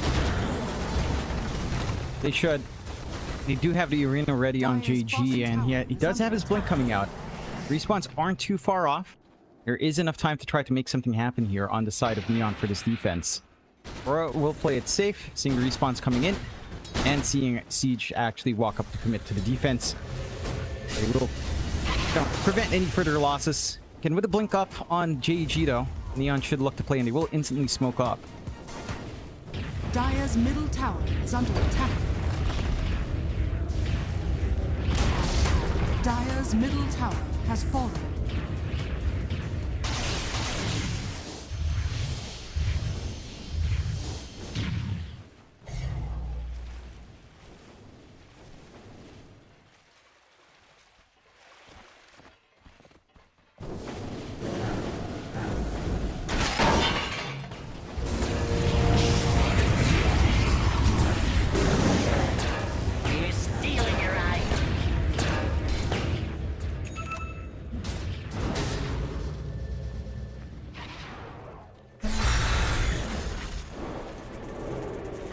Radiant's bottom tower is under attack.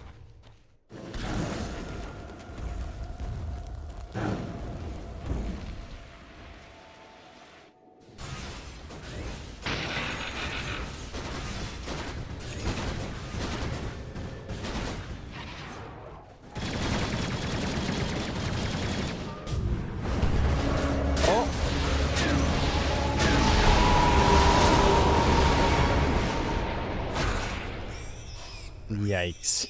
Yeah, boy. Not. My traps failed. Jump, jump, jump, jump, jump, jump, jump. Because I am. Ha! Yeah, it's pretty long range anyhow. Like if you were closer, it might have been a little bit easier, but Copper is a pretty speedy hero to try to catch out at a max range spear. A little bit confident from Neon does end up costing them. I mean, Castaway dying is actually a pretty big deal as well. A decent streak on the clockwork to give away. So Aurora eating happy right now. Getting all the farm, all the space they'd want. All ready to blink up on Q, going for the BKB next. On the Bat Rider, you don't have the best saves for the lasso here either on the side of Neon. Again, it does feel pertinent to find BKBs in this game. Still.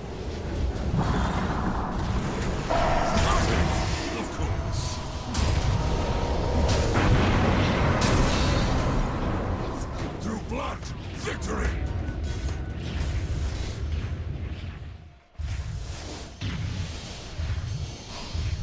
Great reads on the map from the side of Neon. Should start to go for a bot tier 1 push. Not the biggest tower. Should open up access to the triangle a little bit more here for the side of Neon.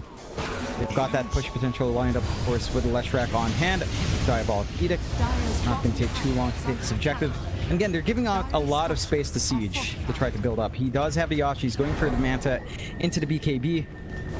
It does feel like any of these fights are very uncomfy for the side of Neon until BKBs are starting to form up.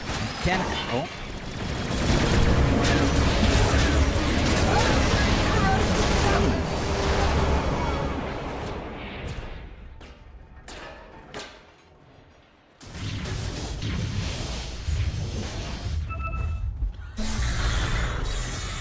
That's a little bit surprising that he decides to walk back there. Things out that there's a ward now, but not quite in the right spot. Smoke out for Aurora off the back of that kill. Might be able to compensate just a little bit. Ken would be a very good target on this triangle spot once more. And again, it's the blink reveal for Q here. Should be a nice and easy pickoff.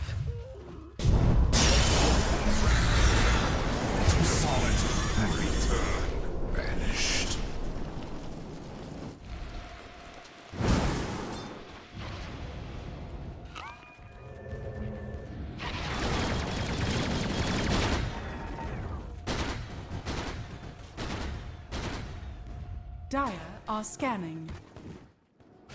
Radiant's middle tower is under attack. Radiant structures are fortified. And it's all about the BKB timing for the side of Neon. Trying to get it up on JG as well. And bypassing it for the Bloodstone, which, you know, you would want really as a Lesh, but it does feel like it puts him in firing line of Lornoff more than it currently does. And still no protection up against that OD. That is the big threat right now from Aurora. It's not Savage, it's this OD and its mid-game tempo. Lornoff, for his part, is also going for his own BKB. And pin down Lornoff as well. It's going to be a bit of an issue. Still.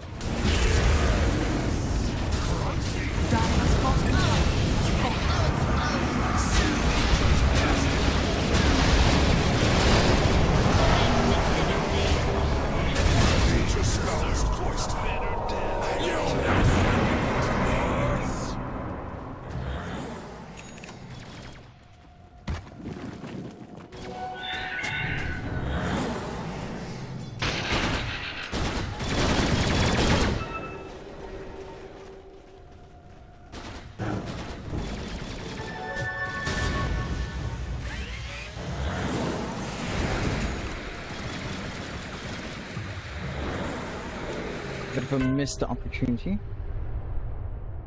I mean, I get why on Neon. Again, their lineup does feel a little bit heavier on tempo. You don't want to necessarily drag the game out with an SF safe lane. It does feel like at some point the scaling does taper off a little bit. You certainly don't want to run the risk of going late game up against Gyro OD, especially once BKBs are also up on Aurora's end. As it's a solution for Neon, but it's also a very strong solution for Aurora and feels much more beneficial for Aurora, even though Neon's BKBs means Lornoff does nothing, but Savage is a very stable core to rely on for its physical output. You've got the lasso back to pierce your debuff immunity as well. You have to keep this tempo. Ken does spot out Q.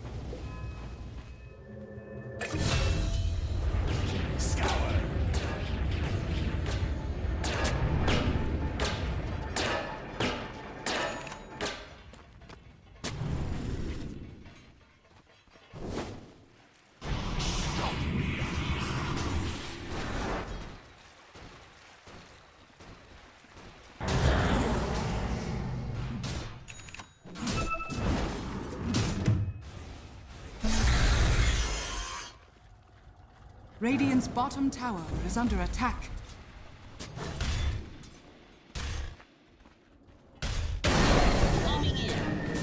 Dire's top tower is under attack. Radiant's bottom tower is under attack.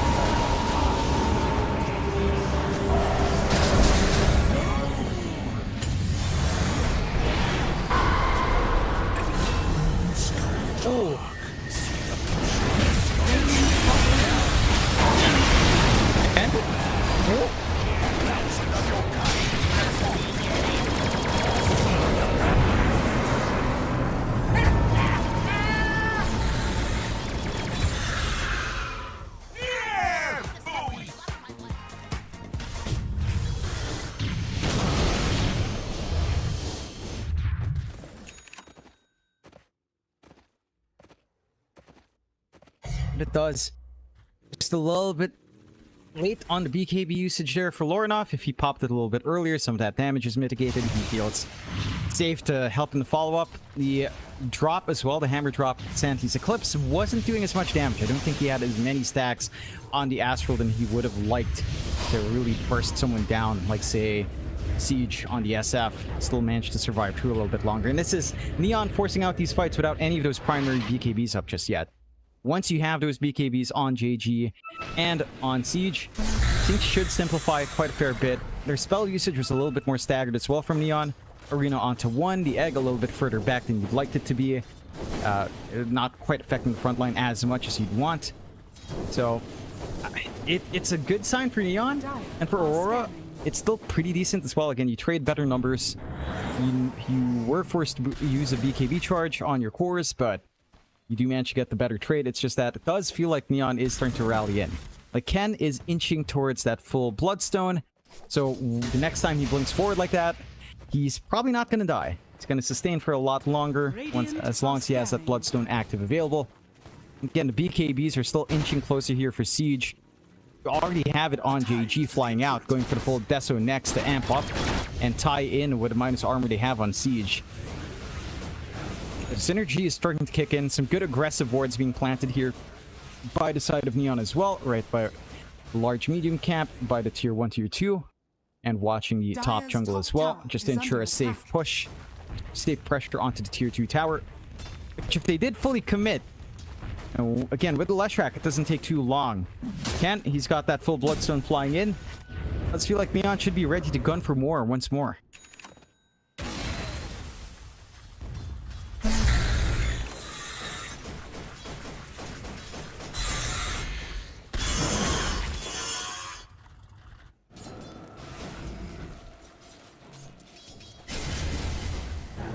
Dire's top tower is under attack. It's from Neon.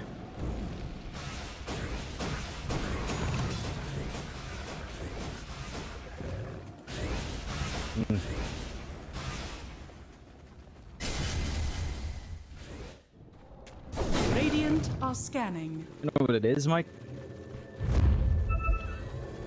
I think it's just the stats. Pulling stats from these heroes. Gyrocopter OD, again, they haven't had the best win rates. Performance so far, they haven't managed to build a big lead just yet in Aurora. 2K could snowball now if the smoke is successful. If they find the angle. Fortunately, Roche is scouted out. It looked like a smoke into Roche. Should be able to find it once the flares fade. Ian should also be aware that this is going to be play.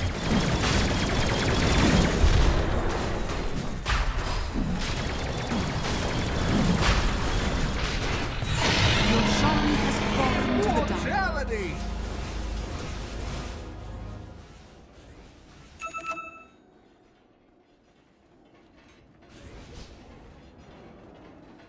Dire are scanning.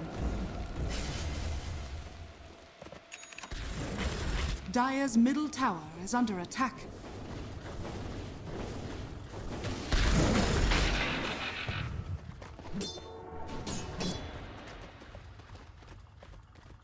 Dire's middle tower is under attack. I think it's manageable to kill off the Gyrocopter twice, to be fair. I think the issue is trying to split that damage up in a wider team fight and trying to avoid the control and the saves Aurora has. You have to take care of the supports. If you remove Ollie from the equation, it becomes a much simpler process to find that double kill on Savage. If you manage to force Q to go for an awkward lasso or pick him off while he's farming, again, it simplifies the fight that Neon wants to find. Aurora should be fairly comfy in just using this Aegis to farm up, though. Again, there's still so much room to grow on Savage. Going for the full Daedalus into the Satanic Butterfly. It's at that point where the Gyrocopter can feel like the big solution here for the side of Aurora. Neon's part, still applying steady pressure onto the top lane. They've got control of this area quite nicely. And some good forward wards right by the outpost. Some good cliff wards now as well, just to ensure control here.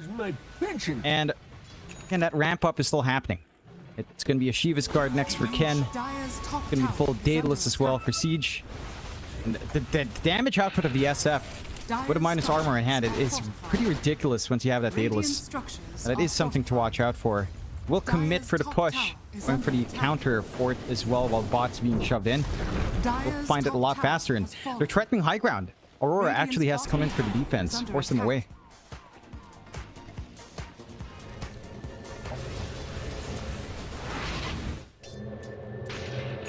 Dire's top tower is under attack. Radiant's bottom tower is under attack.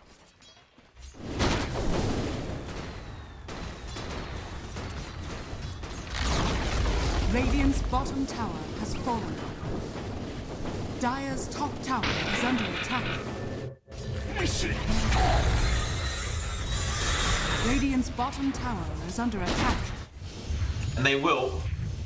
This feels favorable for Neon because you're just wasting the Aegis time, and there's still 2 minutes left, and it doesn't really feel like Aurora are going to be able to find a big fight with the Aegis up. And it doesn't. Managed to get their Tormentor here as well. Nice big shard for Castaway to find with the jetpack. A little bit more maneuverable in the middle of these fights. And for the full Ags as well on Clockwork. Only about 2 parts away with the gold he has. So it shouldn't be a bad timing at all to find here for the clock. Again, BKB is something Ken's going back for instead, so he doesn't opt to go for the other piece of utility. We'll want that spell immunity up front. Daedalus for Siege, not too far off, 2 parts remaining. The solutions are still there on Neon, but Aurora, you do start to worry a little bit about Savage. And Daedalus is almost done. Once the Satanic is up there, you're talking about World of Hurt coming out from Gyrocopter, even through the BKBs. You will be able to at least hold Laurenov down. Like, the OD starts to stop being a threat once BKBs, fresh BKBs are up. But it does feel like for Neon to find success here, it has to be on the execution. Has to be a really good arena with a really good egg and a really good position for Siege to get that burst that's the SF on top of everyone. Well, now we have an even 50-50 split between these two with the win probability, so Dota Plus has pretty much evened out. I mean, as you can see, it's going a little bit back and forth, but it is very even now between these two teams. Neon, do they want to try and jump jabs? It seems like the answer is probably no. They are still waiting out the Aegis to expire, and it still, in fairness, has 40 more seconds. So Neon, they are going to smoke up. It's still slightly early, but they could time this perfectly to find themselves a Gyrocopter, and 23 Savage, he's going to show up in the mid lane. We'll ignore him for now. Savage does have his whole team smoked right behind him. Instead, the side of Neon just heading to the top left corner of the map, hoping somebody's farming that area. They do have plenty of vision around this area of the map as well, so it looks like they're going to try and use Siege as bait. Drag the side of Aurora back up towards the north of the map where the wards are for the Radiant, but they won't really take that bait. Instead, they're running through the Radiant Triangle here, Aurora. Aegis will officially expire, so they'll hold on to the triangle.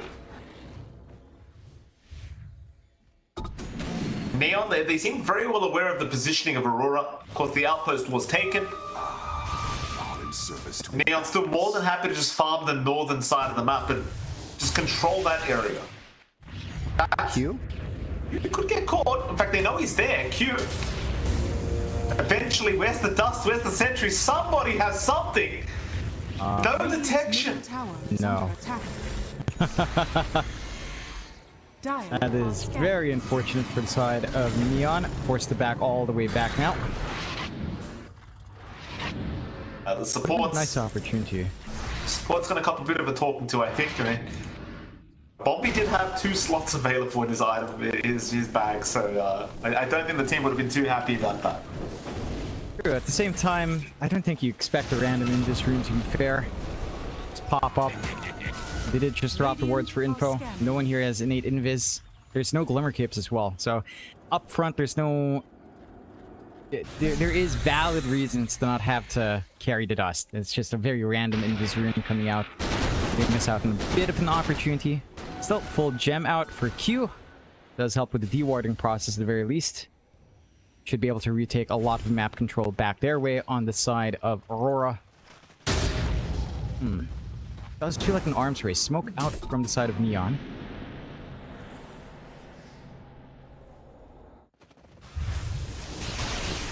Yeah, well, it's still just 3K. It's such a close kind of game between these two teams, and both teams understand, like, this next team fight, it could make all the difference. In fact, it probably will make all the difference, because you are probably going to be able to approach high ground if you do get that big wipe. And either side can take the high ground very, very quickly with these kind of drafts. In particular, though, I'd be quite worried if I was Aurora in terms of giving a fight away, because you're against an SF left track. So it would almost be a guaranteed one lane of barracks, if not 2. Head up towards the top lane again. Japs will start pushing out that top wave and apply a bit of pressure to that top tier 2 tower. Radiant's top tower. Neon still holding their ground by the dive triangle, so not really too interested in moving defend too fast at the very least, though JG will do so on the Mars. The top tier 2 tower will remain just fine for now, as we are seeing Siege just taking some more ancients. His full dataless now up on the SF, looking towards the Satanic up next. Meanwhile, Bombi is able to TP away before they do catch him.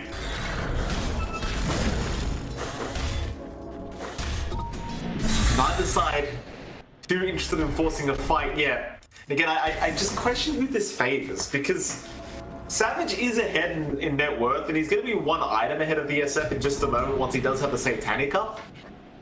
But once the Satanic's available for Siege, I feel like the SF's way scarier. It just has so much more burst. And it has an innate right-click boost with Feast of Souls. It'll cost you 5 souls after, but it's 100 attack speed for 8 seconds. It's a pretty massive boon to just burst down the Gyrocopter as well. Yeah, and what this boils down to is execution. Neon has the leverage to superior team fight with the Arena Egg, and with a Requiem. Whereas for Aurora, you kind of want to isolate and pull them back, right? Play with a Lasso, play with a Disruption, play with the Astral Imprisonment, and lock someone away, cut them off on the side of Neon, prevent them from getting off this 5v5 synergy that they would want to have on hand here. We haven't really seen that come out in a long time, though. It's like even the most recent kills we had, which felt like several minutes ago now, were basically just pick-offs. Neither side wants to risk the big one. It always feels like this when you get an Aurora / Old Talon game tree, doesn't it? It does feel very conservative. It's a lot of pressure, John. I mean, again, if you win this game 3, you are 1 series away from qualifying right to the World Cup. You won't have to mess around anymore. There's just 1 series after this game. And that series looks easier. Regardless of what opponent you get, it looks like an easier series than the one you've currently got.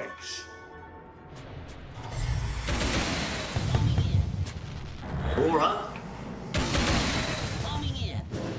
The smoke up there trying to slowly inch their way forward, but Neon are very well aware that Aurora are smoked from coming. Jap's going to have this smoke broken. It's not quite the target they want to start on with JG. He found Savage. They have got the Gyrocopter, but the disruption is going to save for now. Meanwhile, the hookshot castaway a bit off the mark. They'll try to take down Savage, but he's still perfectly fine. It's down. They'll drop the egg. Savage, he can't stick around. Siege is doing too much damage. It's too much damage from the SF. Zhao trying to run. Or rather, Lorinov, I should say. Lorinov. He'll be okay for now as they'll turn back on a Ken, but Ken in danger himself, but they'll drop the sanities right on the head of Bombi. Japs. He does go down in the end. Ken able to pick up the kill. It's still a very good fight here for the side of Neon, finding 2 cores for the sake of 2 supports and a buyback from their Mars. But they've got first dibs on Roshan. Yeah, they do. They're heading across the gate.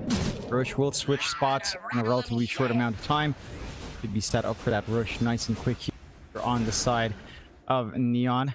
Already had Ollie trying to scout out anyhow. You can see just the effect. Like the BKBs popped very early by Savage to deal with the first Sunray.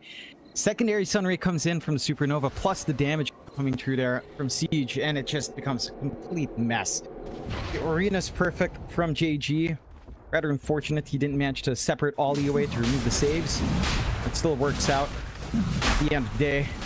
Those BKBs can only last so long, and the output of Siege and of the hotspot Sunray with 2 extenders in cast range with the Aether Lance plus the Psychic Headband, it's a lot of amped up burst on the end of that Ray. It's a hot place to be in.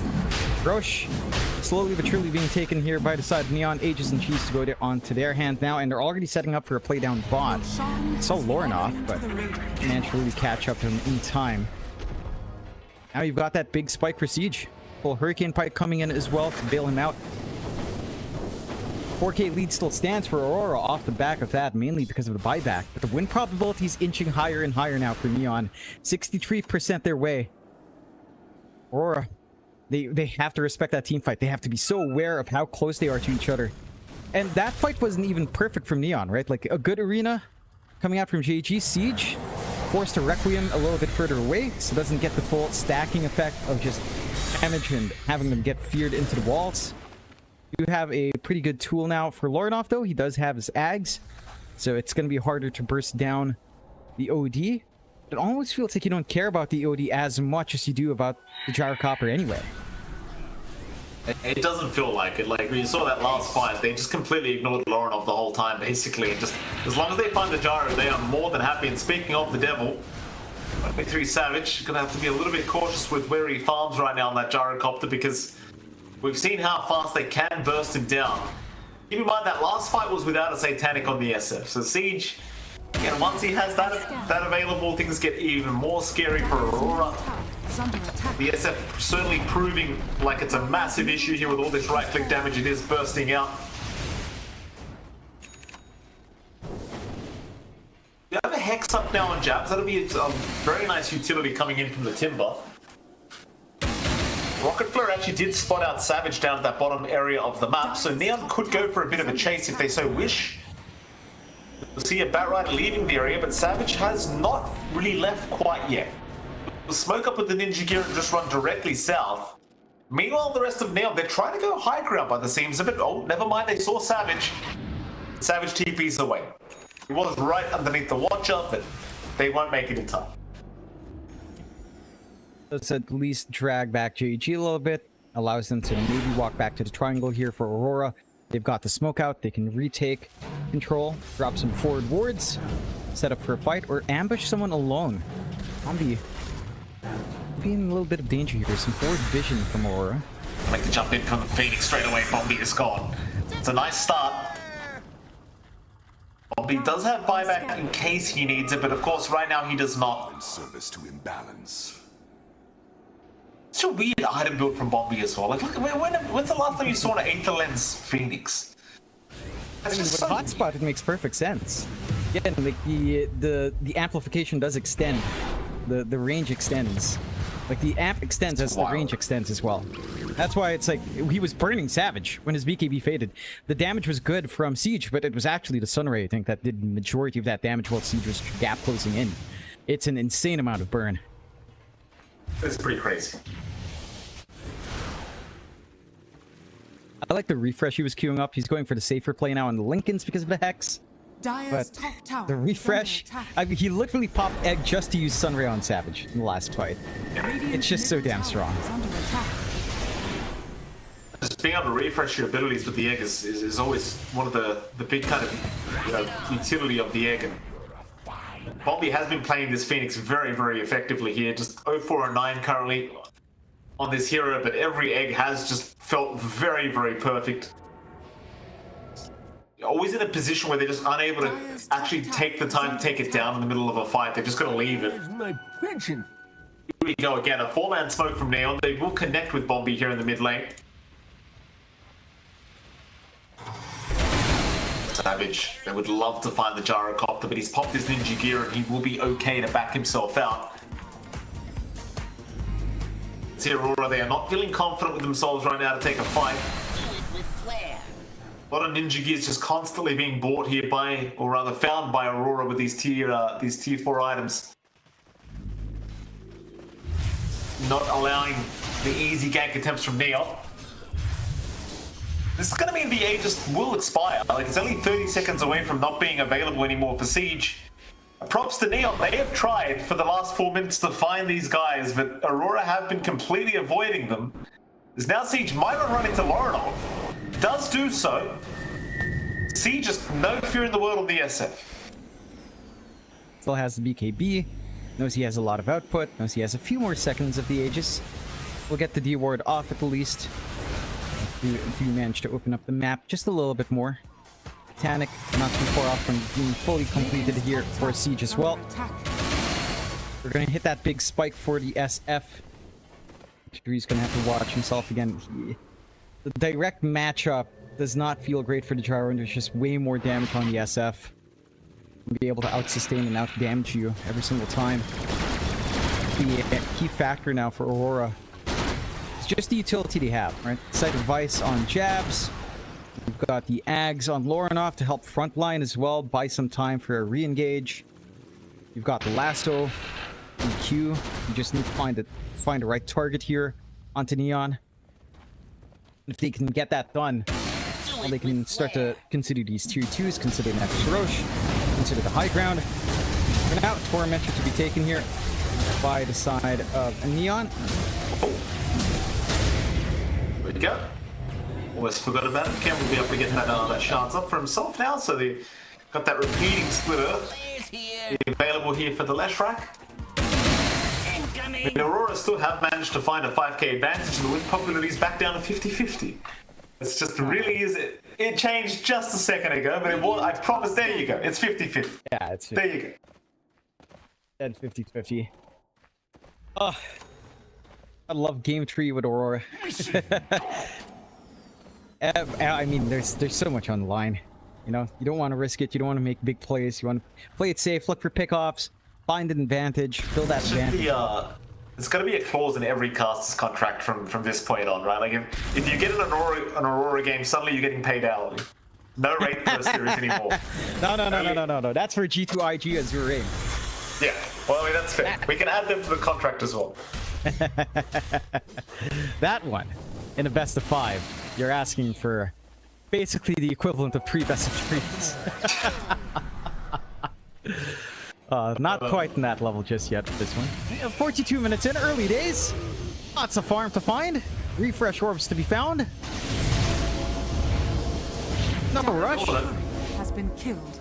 The courier of 23 Savage, it's going to be very nice. Roshan is 40 seconds away from telling us when it intends on respawning. Not too far off. This time as well. Go for the full 3 minutes, Roche. You've got time to enjoy your immortality. Your time in the afterlife before heading back in. Everyone wants to farm anyhow. What else is there? You've got the eventual Ags for Ollie. Double Demonic Purge, double Demonic Cleanse is going to be a big factor. Refresh fully up on Lorinov, so he's going to have the refreshed Essence Flux save on top of the double Hammer drop.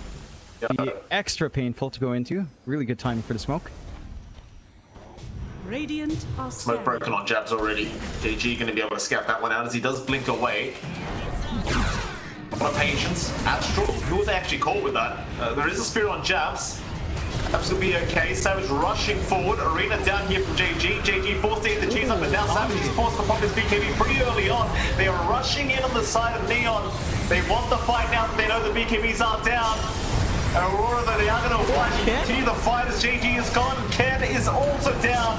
They will buy back. Meanwhile, Siege trying to man up here with his own BKB. He'll pop the Requiem. Savage! Has Savage been caught?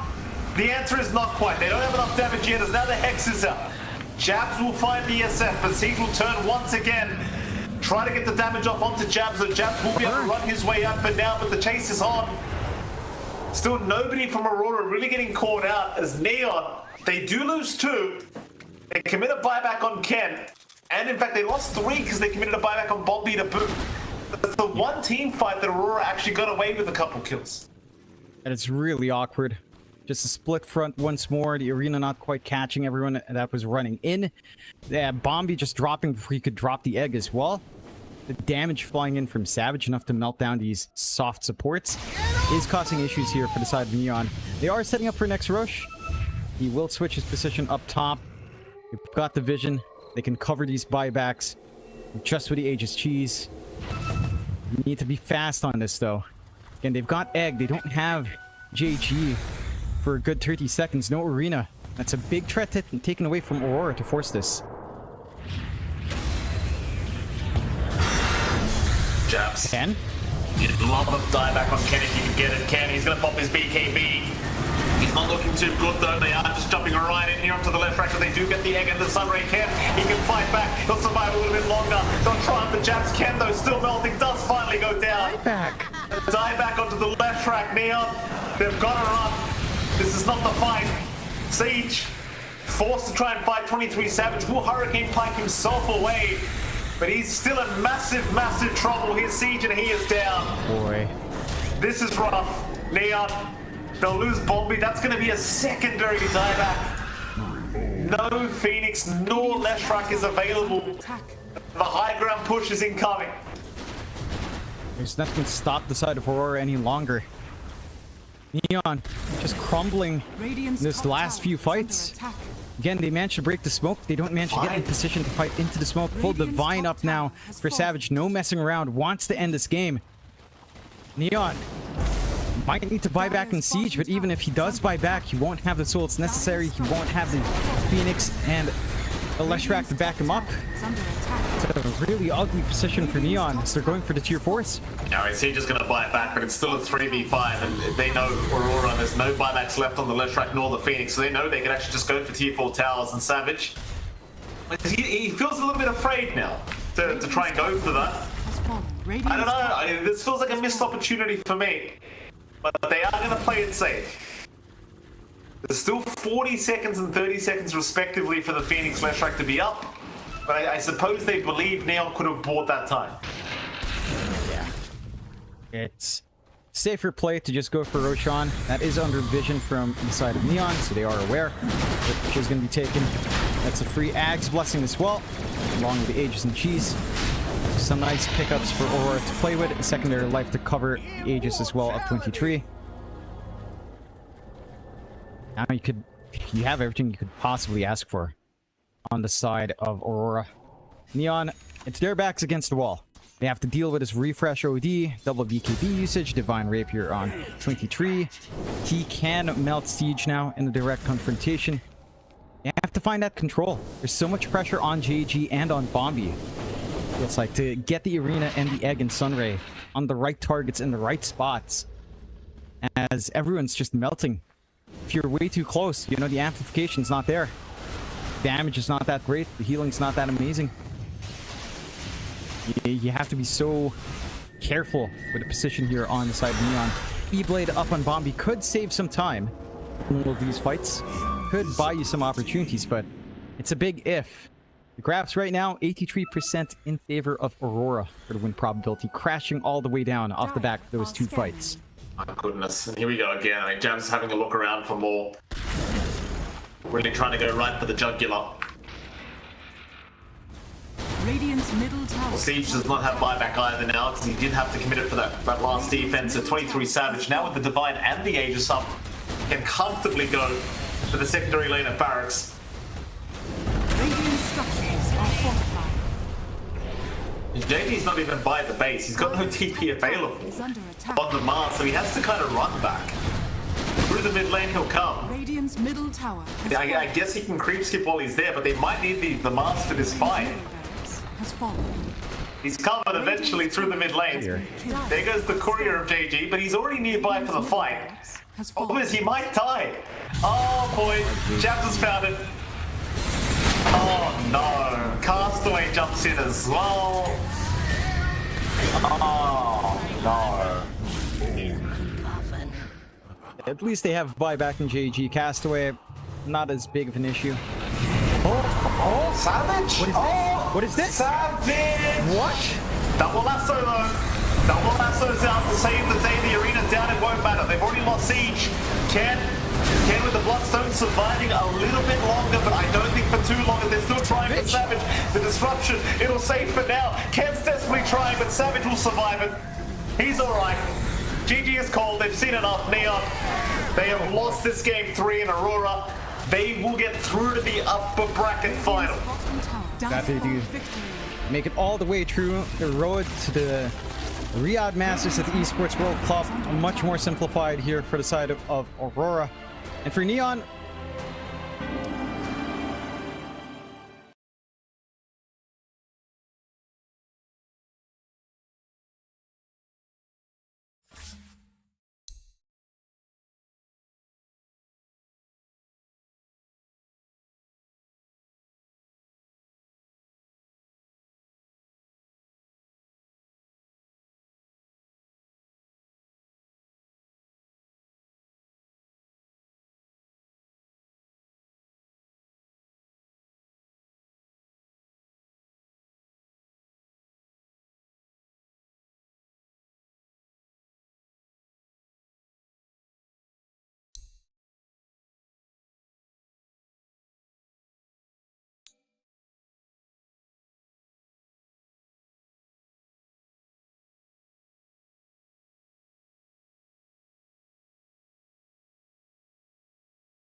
just Emo and Polison remaining. They'll TP out.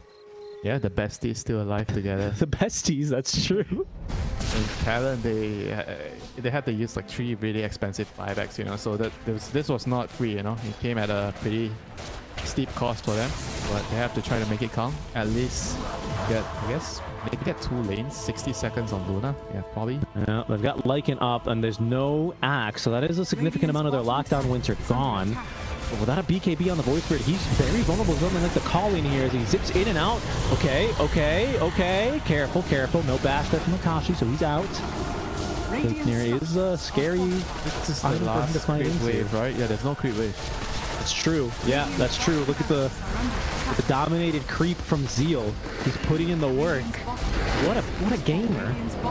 83 wannabe. Yeah. A nice play though, honestly. Look at this. Taking that creep wave for a big old walk, and there's the backdoor defense kicking in. That will give the boot to Talon. He saves his own buyback. Maybe saves the day here for Bleed, who will get away with only a lost bottom lane of barracks. But Winter, that Roche fight, still not ideal for them. They lose the Luna twice. They no longer have the benefit of having taken that fight, you know, with the Aegis.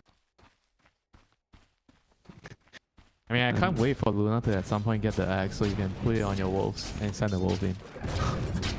Disgusting. I think he has to do that, right? Like, he can't... I think he's been losing the man fights against the Lifestealer, even with Satanic. He's not like out-sustaining the Lifestealer in the team fight. Yeah, that's true. I mean, a lot of that says thanks to the grip that Homeo got. He's got a telescope and an Aether Lens. He's got quite the cast range. Yeah, that's why you have to send the wolf in and use the Eclipse to kill the main. You take the mini stun talent at 25? Oh no, but they changed that, of course. Okay. Got the extra targets. Is what, extra 1 target? Random target within 500 range. Yep, seems to be.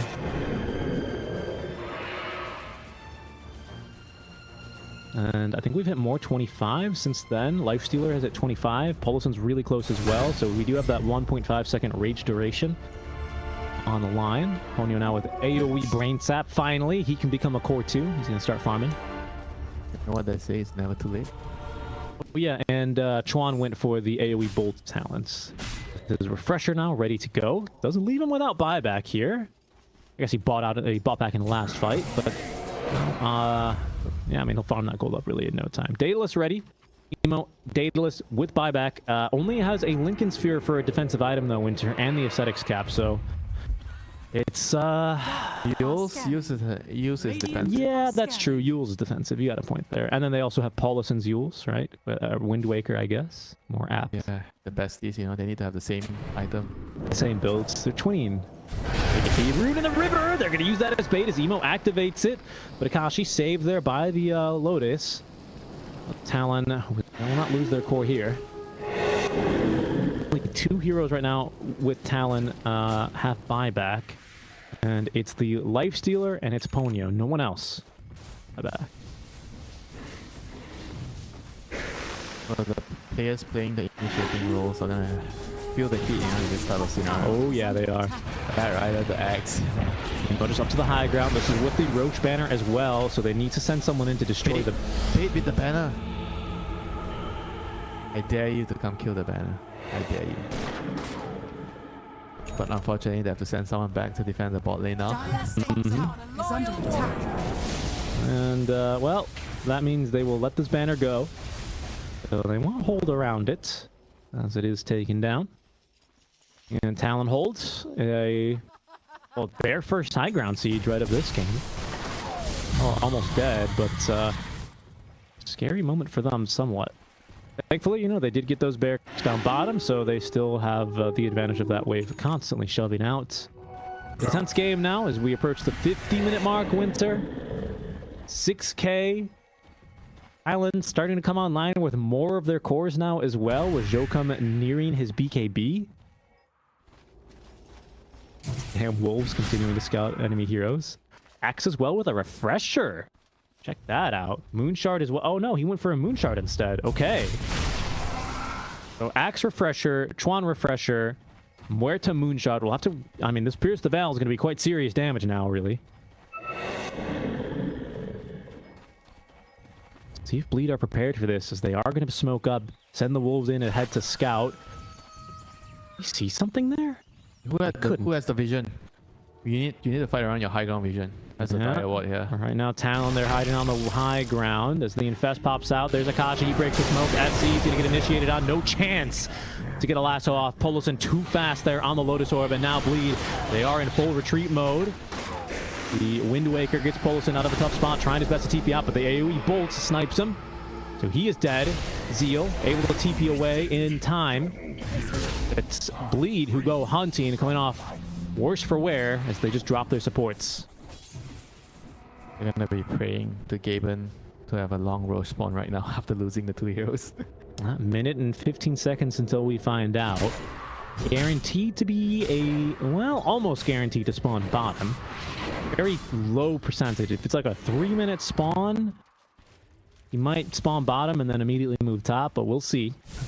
Most likely bot area is where you want to control. Talon, they set up a couple of wards down here on their last adventure. And of course, with the creeps pushing in, we'll naturally have that advantage as well. As you can see, Jackie having to deal with those waves shoving in bottom.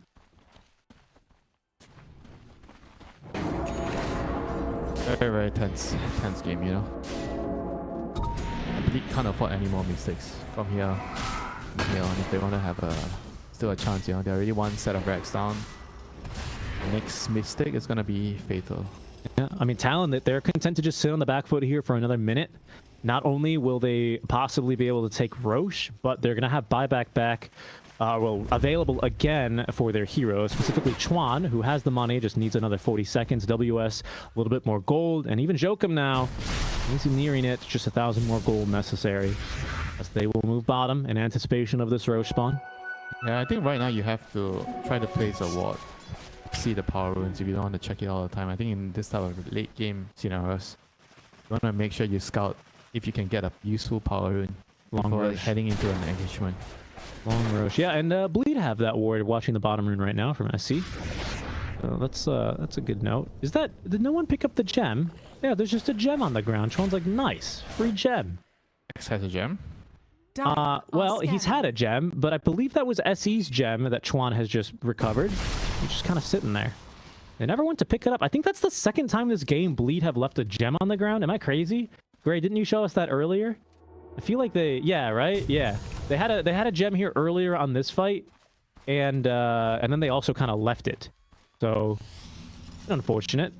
Probably just assuming that Talon were going to immediately, pick it up. Not a crazy assumption, but still. All right, here we go. Round 3. Round 3. Got a big Roche fight here. Buyback's ready for everyone on the side of Bleed. And it's the supports right now for Talon who are restricted by gold. Okay, there's the Infest. So on cooldown for 50 seconds now as Chuan is going to nuke the creep wave. Bleed in position. They've got their ward on the high ground here on this cliff. And Talon, they don't actually have a ward down here. They've got the cliff warded above them. Oh, Divine Rapier! Divine Rapier! But it's been scouted. It must have been scouted. Talon had a ward that saw that. And so Emo, he has a Divine Rapier, and he doesn't have the buyback. Is under attack. Chat play. I like it. So, such a dangerous move, though. You need to do something drastic mid-wave. The wolves are going to kill the tower here. Yeah, they are. Look at the wolves go. They get the fortify out. But look, the Ancient Black Dragon as well, top lane, is about to start forcing that wave in. Talon, they cannot believe how long this Roche timer is taking, as Chuan will TP back. He's got bots and a TP in 25 seconds. But this is now an opening for Bleed to try and at least advance their positioning as they continue to jostle over this next Roche. 15 seconds till he's up, Winter. Exactly the same time for the travels to be off cooldown. Zeus is gonna be ready to join the fights when the Roche is up. I think he's gonna have to deal with one more wave top though. As you can see, that wave pushing back in. Seal doing some good job on the micro as Roche has now respawned. The wolves will scout it. So Bleed are aware of it, as are Talon now that Jokum's cleared them. She's just casually farming here in the wave, and it's just so difficult because top's going to continue constantly shoving in. Winter Zeal doing a fantastic job microing that Ancient Black Dragon up top, so you can see that Radiant wave is just going to shove in. Yes, they're going to go through the gates because Roche is going to move top. Okay. So Talon playing the waiting game, and now for Bleed, it's going to be difficult for them to actually rotate. Kill the Roche from here? No way they can kill the Roche. Absolutely not. They cannot kill Roche. No, it's not happening. It's not even close. It's not even. I'm sorry, Winter. They don't have the right draft for it. That'd be pretty cool, but it's just not happening. And Bleed. What heroes do you need to do that? Do you need like Chronosphere to do it? No, because you can't attack outside, so you need something like spell damage, basically. Spell damage. I think what would even do him in, but hard to think of now on the fly. Either way, Bleed didn't have it, Winter, and now it's Talon who are holding on to this Aegis. 5 minutes with a long duration BKB in the backpack as well for Akashi. That was also a free Ags, right? I think it went to WS, if I'm not mistaken. I don't think he had money for Ags in between now and then. He now has this counter Helix Shard, so whenever he hits someone with Spin, that enemy does 20% less damage to Axe, so it's hero specific. Glaive. It's just a glaive. The Luna's glaive. That's right. Although I guess it's a little bit different because this one applies a debuff, whereas the Luna is just a buff to herself. But yes, it's damage reduction. What, did the spell? I don't know. I didn't test it, to be honest. I'm not sure. I won't say for certain. Use ulti for vision. I believe that was, right? Yeah, it was. Emo gets the heck out of dodge. And another Wrath in 80 seconds, or whenever he feels like it with the refresh. I like the way you put it. Whenever he feels like it. True. What's the move here for Bleed Winter? How do they play around now that they have basically committed on this Aegis for Emo? Never leave home. Nice, that's what I do. Radiant are scanning. I thought you have to walk downstairs to get your lunch. My grab, that's true, actually. Yeah, that's true. 25 talent taken for Paulison. He has the 2 Bedlam attack targets. They changed this talent tree a lot for the Willow. She no longer has that attack speed talent, so that's why you see less and less of Willows go for the Ags build Winter, like you mentioned earlier. Emo has Shard. I believe this is still the extra circle, isn't it? Oh no, this is the Aether Remnant watch duration now, that's right. He pulls enemy hero. Pretty valuable, honestly, on high ground holes. Especially against an Axe. Any like 25s here? Not really. You have Zeal kind of closing in on one. I guess he would probably want to go with Howl reduces total attack damage. Probably. Yeah. Eventually, when he gets there. He's still a ways off. Muerta has got just casually now 50% magic resist. Actually up to 55. With a little bit of the int. So that's her 25 talents. And then Bane's still pretty far from his. Axe, of course, the Berserker's Call AoE. So he has got a... he's got long distance call in now on WS. Do you remember long distance calls, Winter? No. Of course you do. Look at this guy. Look at this. Look at this range if you hover over it. It's a pretty generous call range, even if the tooltips now take half the screen. Yeah, that's some pretty good range there. Cheese in the inventory, Bloodstone, and a refresher for double BKB and double call. Plenty of mana with the cheese as well. Doesn't really have to be concerned there. But Talon are... they're waiting, Winter. What are they waiting for here?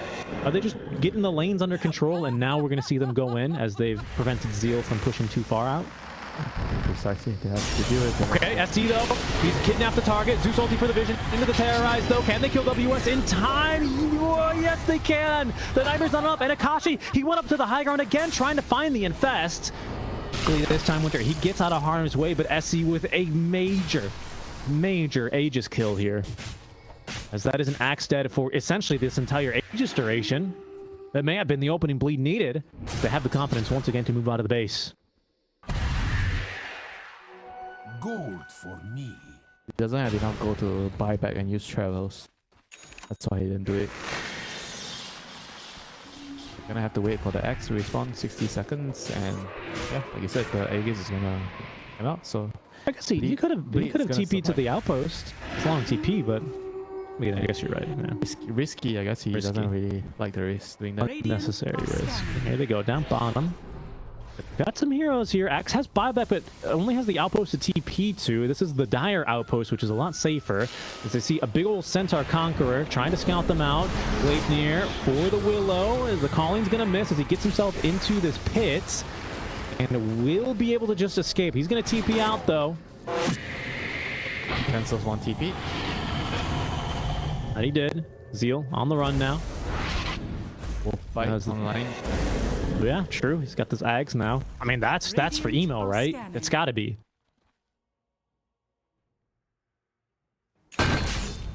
Better on Void Spirit? I think so, because he gives him that guaranteed crit, doesn't he? Yeah, I guess with the Rapier, you should probably prioritize him.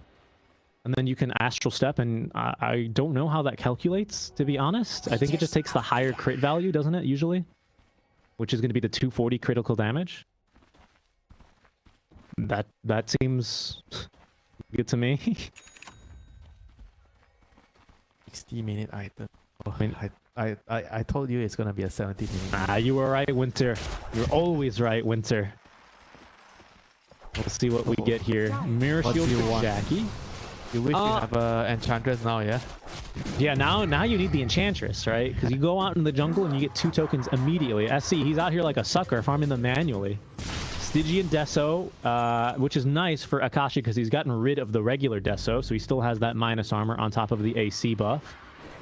2 Force Boots on Talon, which you can use on allies. I just want to remind people, I think everyone always forgets, but you can use that to dispel allies. Seer Stone for Ponyo, which grants True Sight as well. Has for a while, but just like to remind people. And Jokum has a Pirate Hat. Okay. Meanwhile, Lee, they've got their own Stygian Deso. Who's that on? That was on Zeal. Apex for Emo. Oh, that's a big one for him because with his innate, he's got so many stats. Holy, this guy's big. Mirror Shield, and I think they still have yet to... What do you get? You get like 40 all sets or what? Well, I'm trying to think, right? Because this just gets now 25 to each attribute for Universal Heroes. And on top of that, you get another 30%. 33% on top of this as well? I don't really know. Yeah, I think he's gonna get like around 30 plus stats per. Dire are Pretty scanning. decent.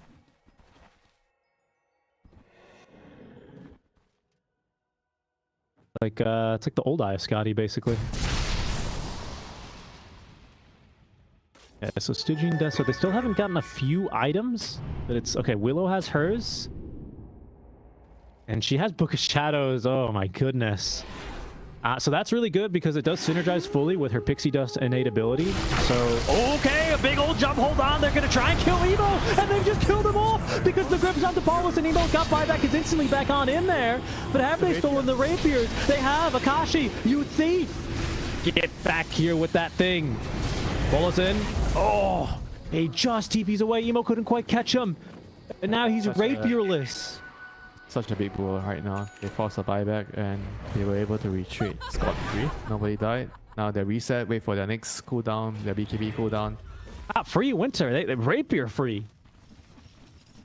There they go. Akashi's got that. He's also got 1,000. He's got 1,200 damage from Corpse Eater.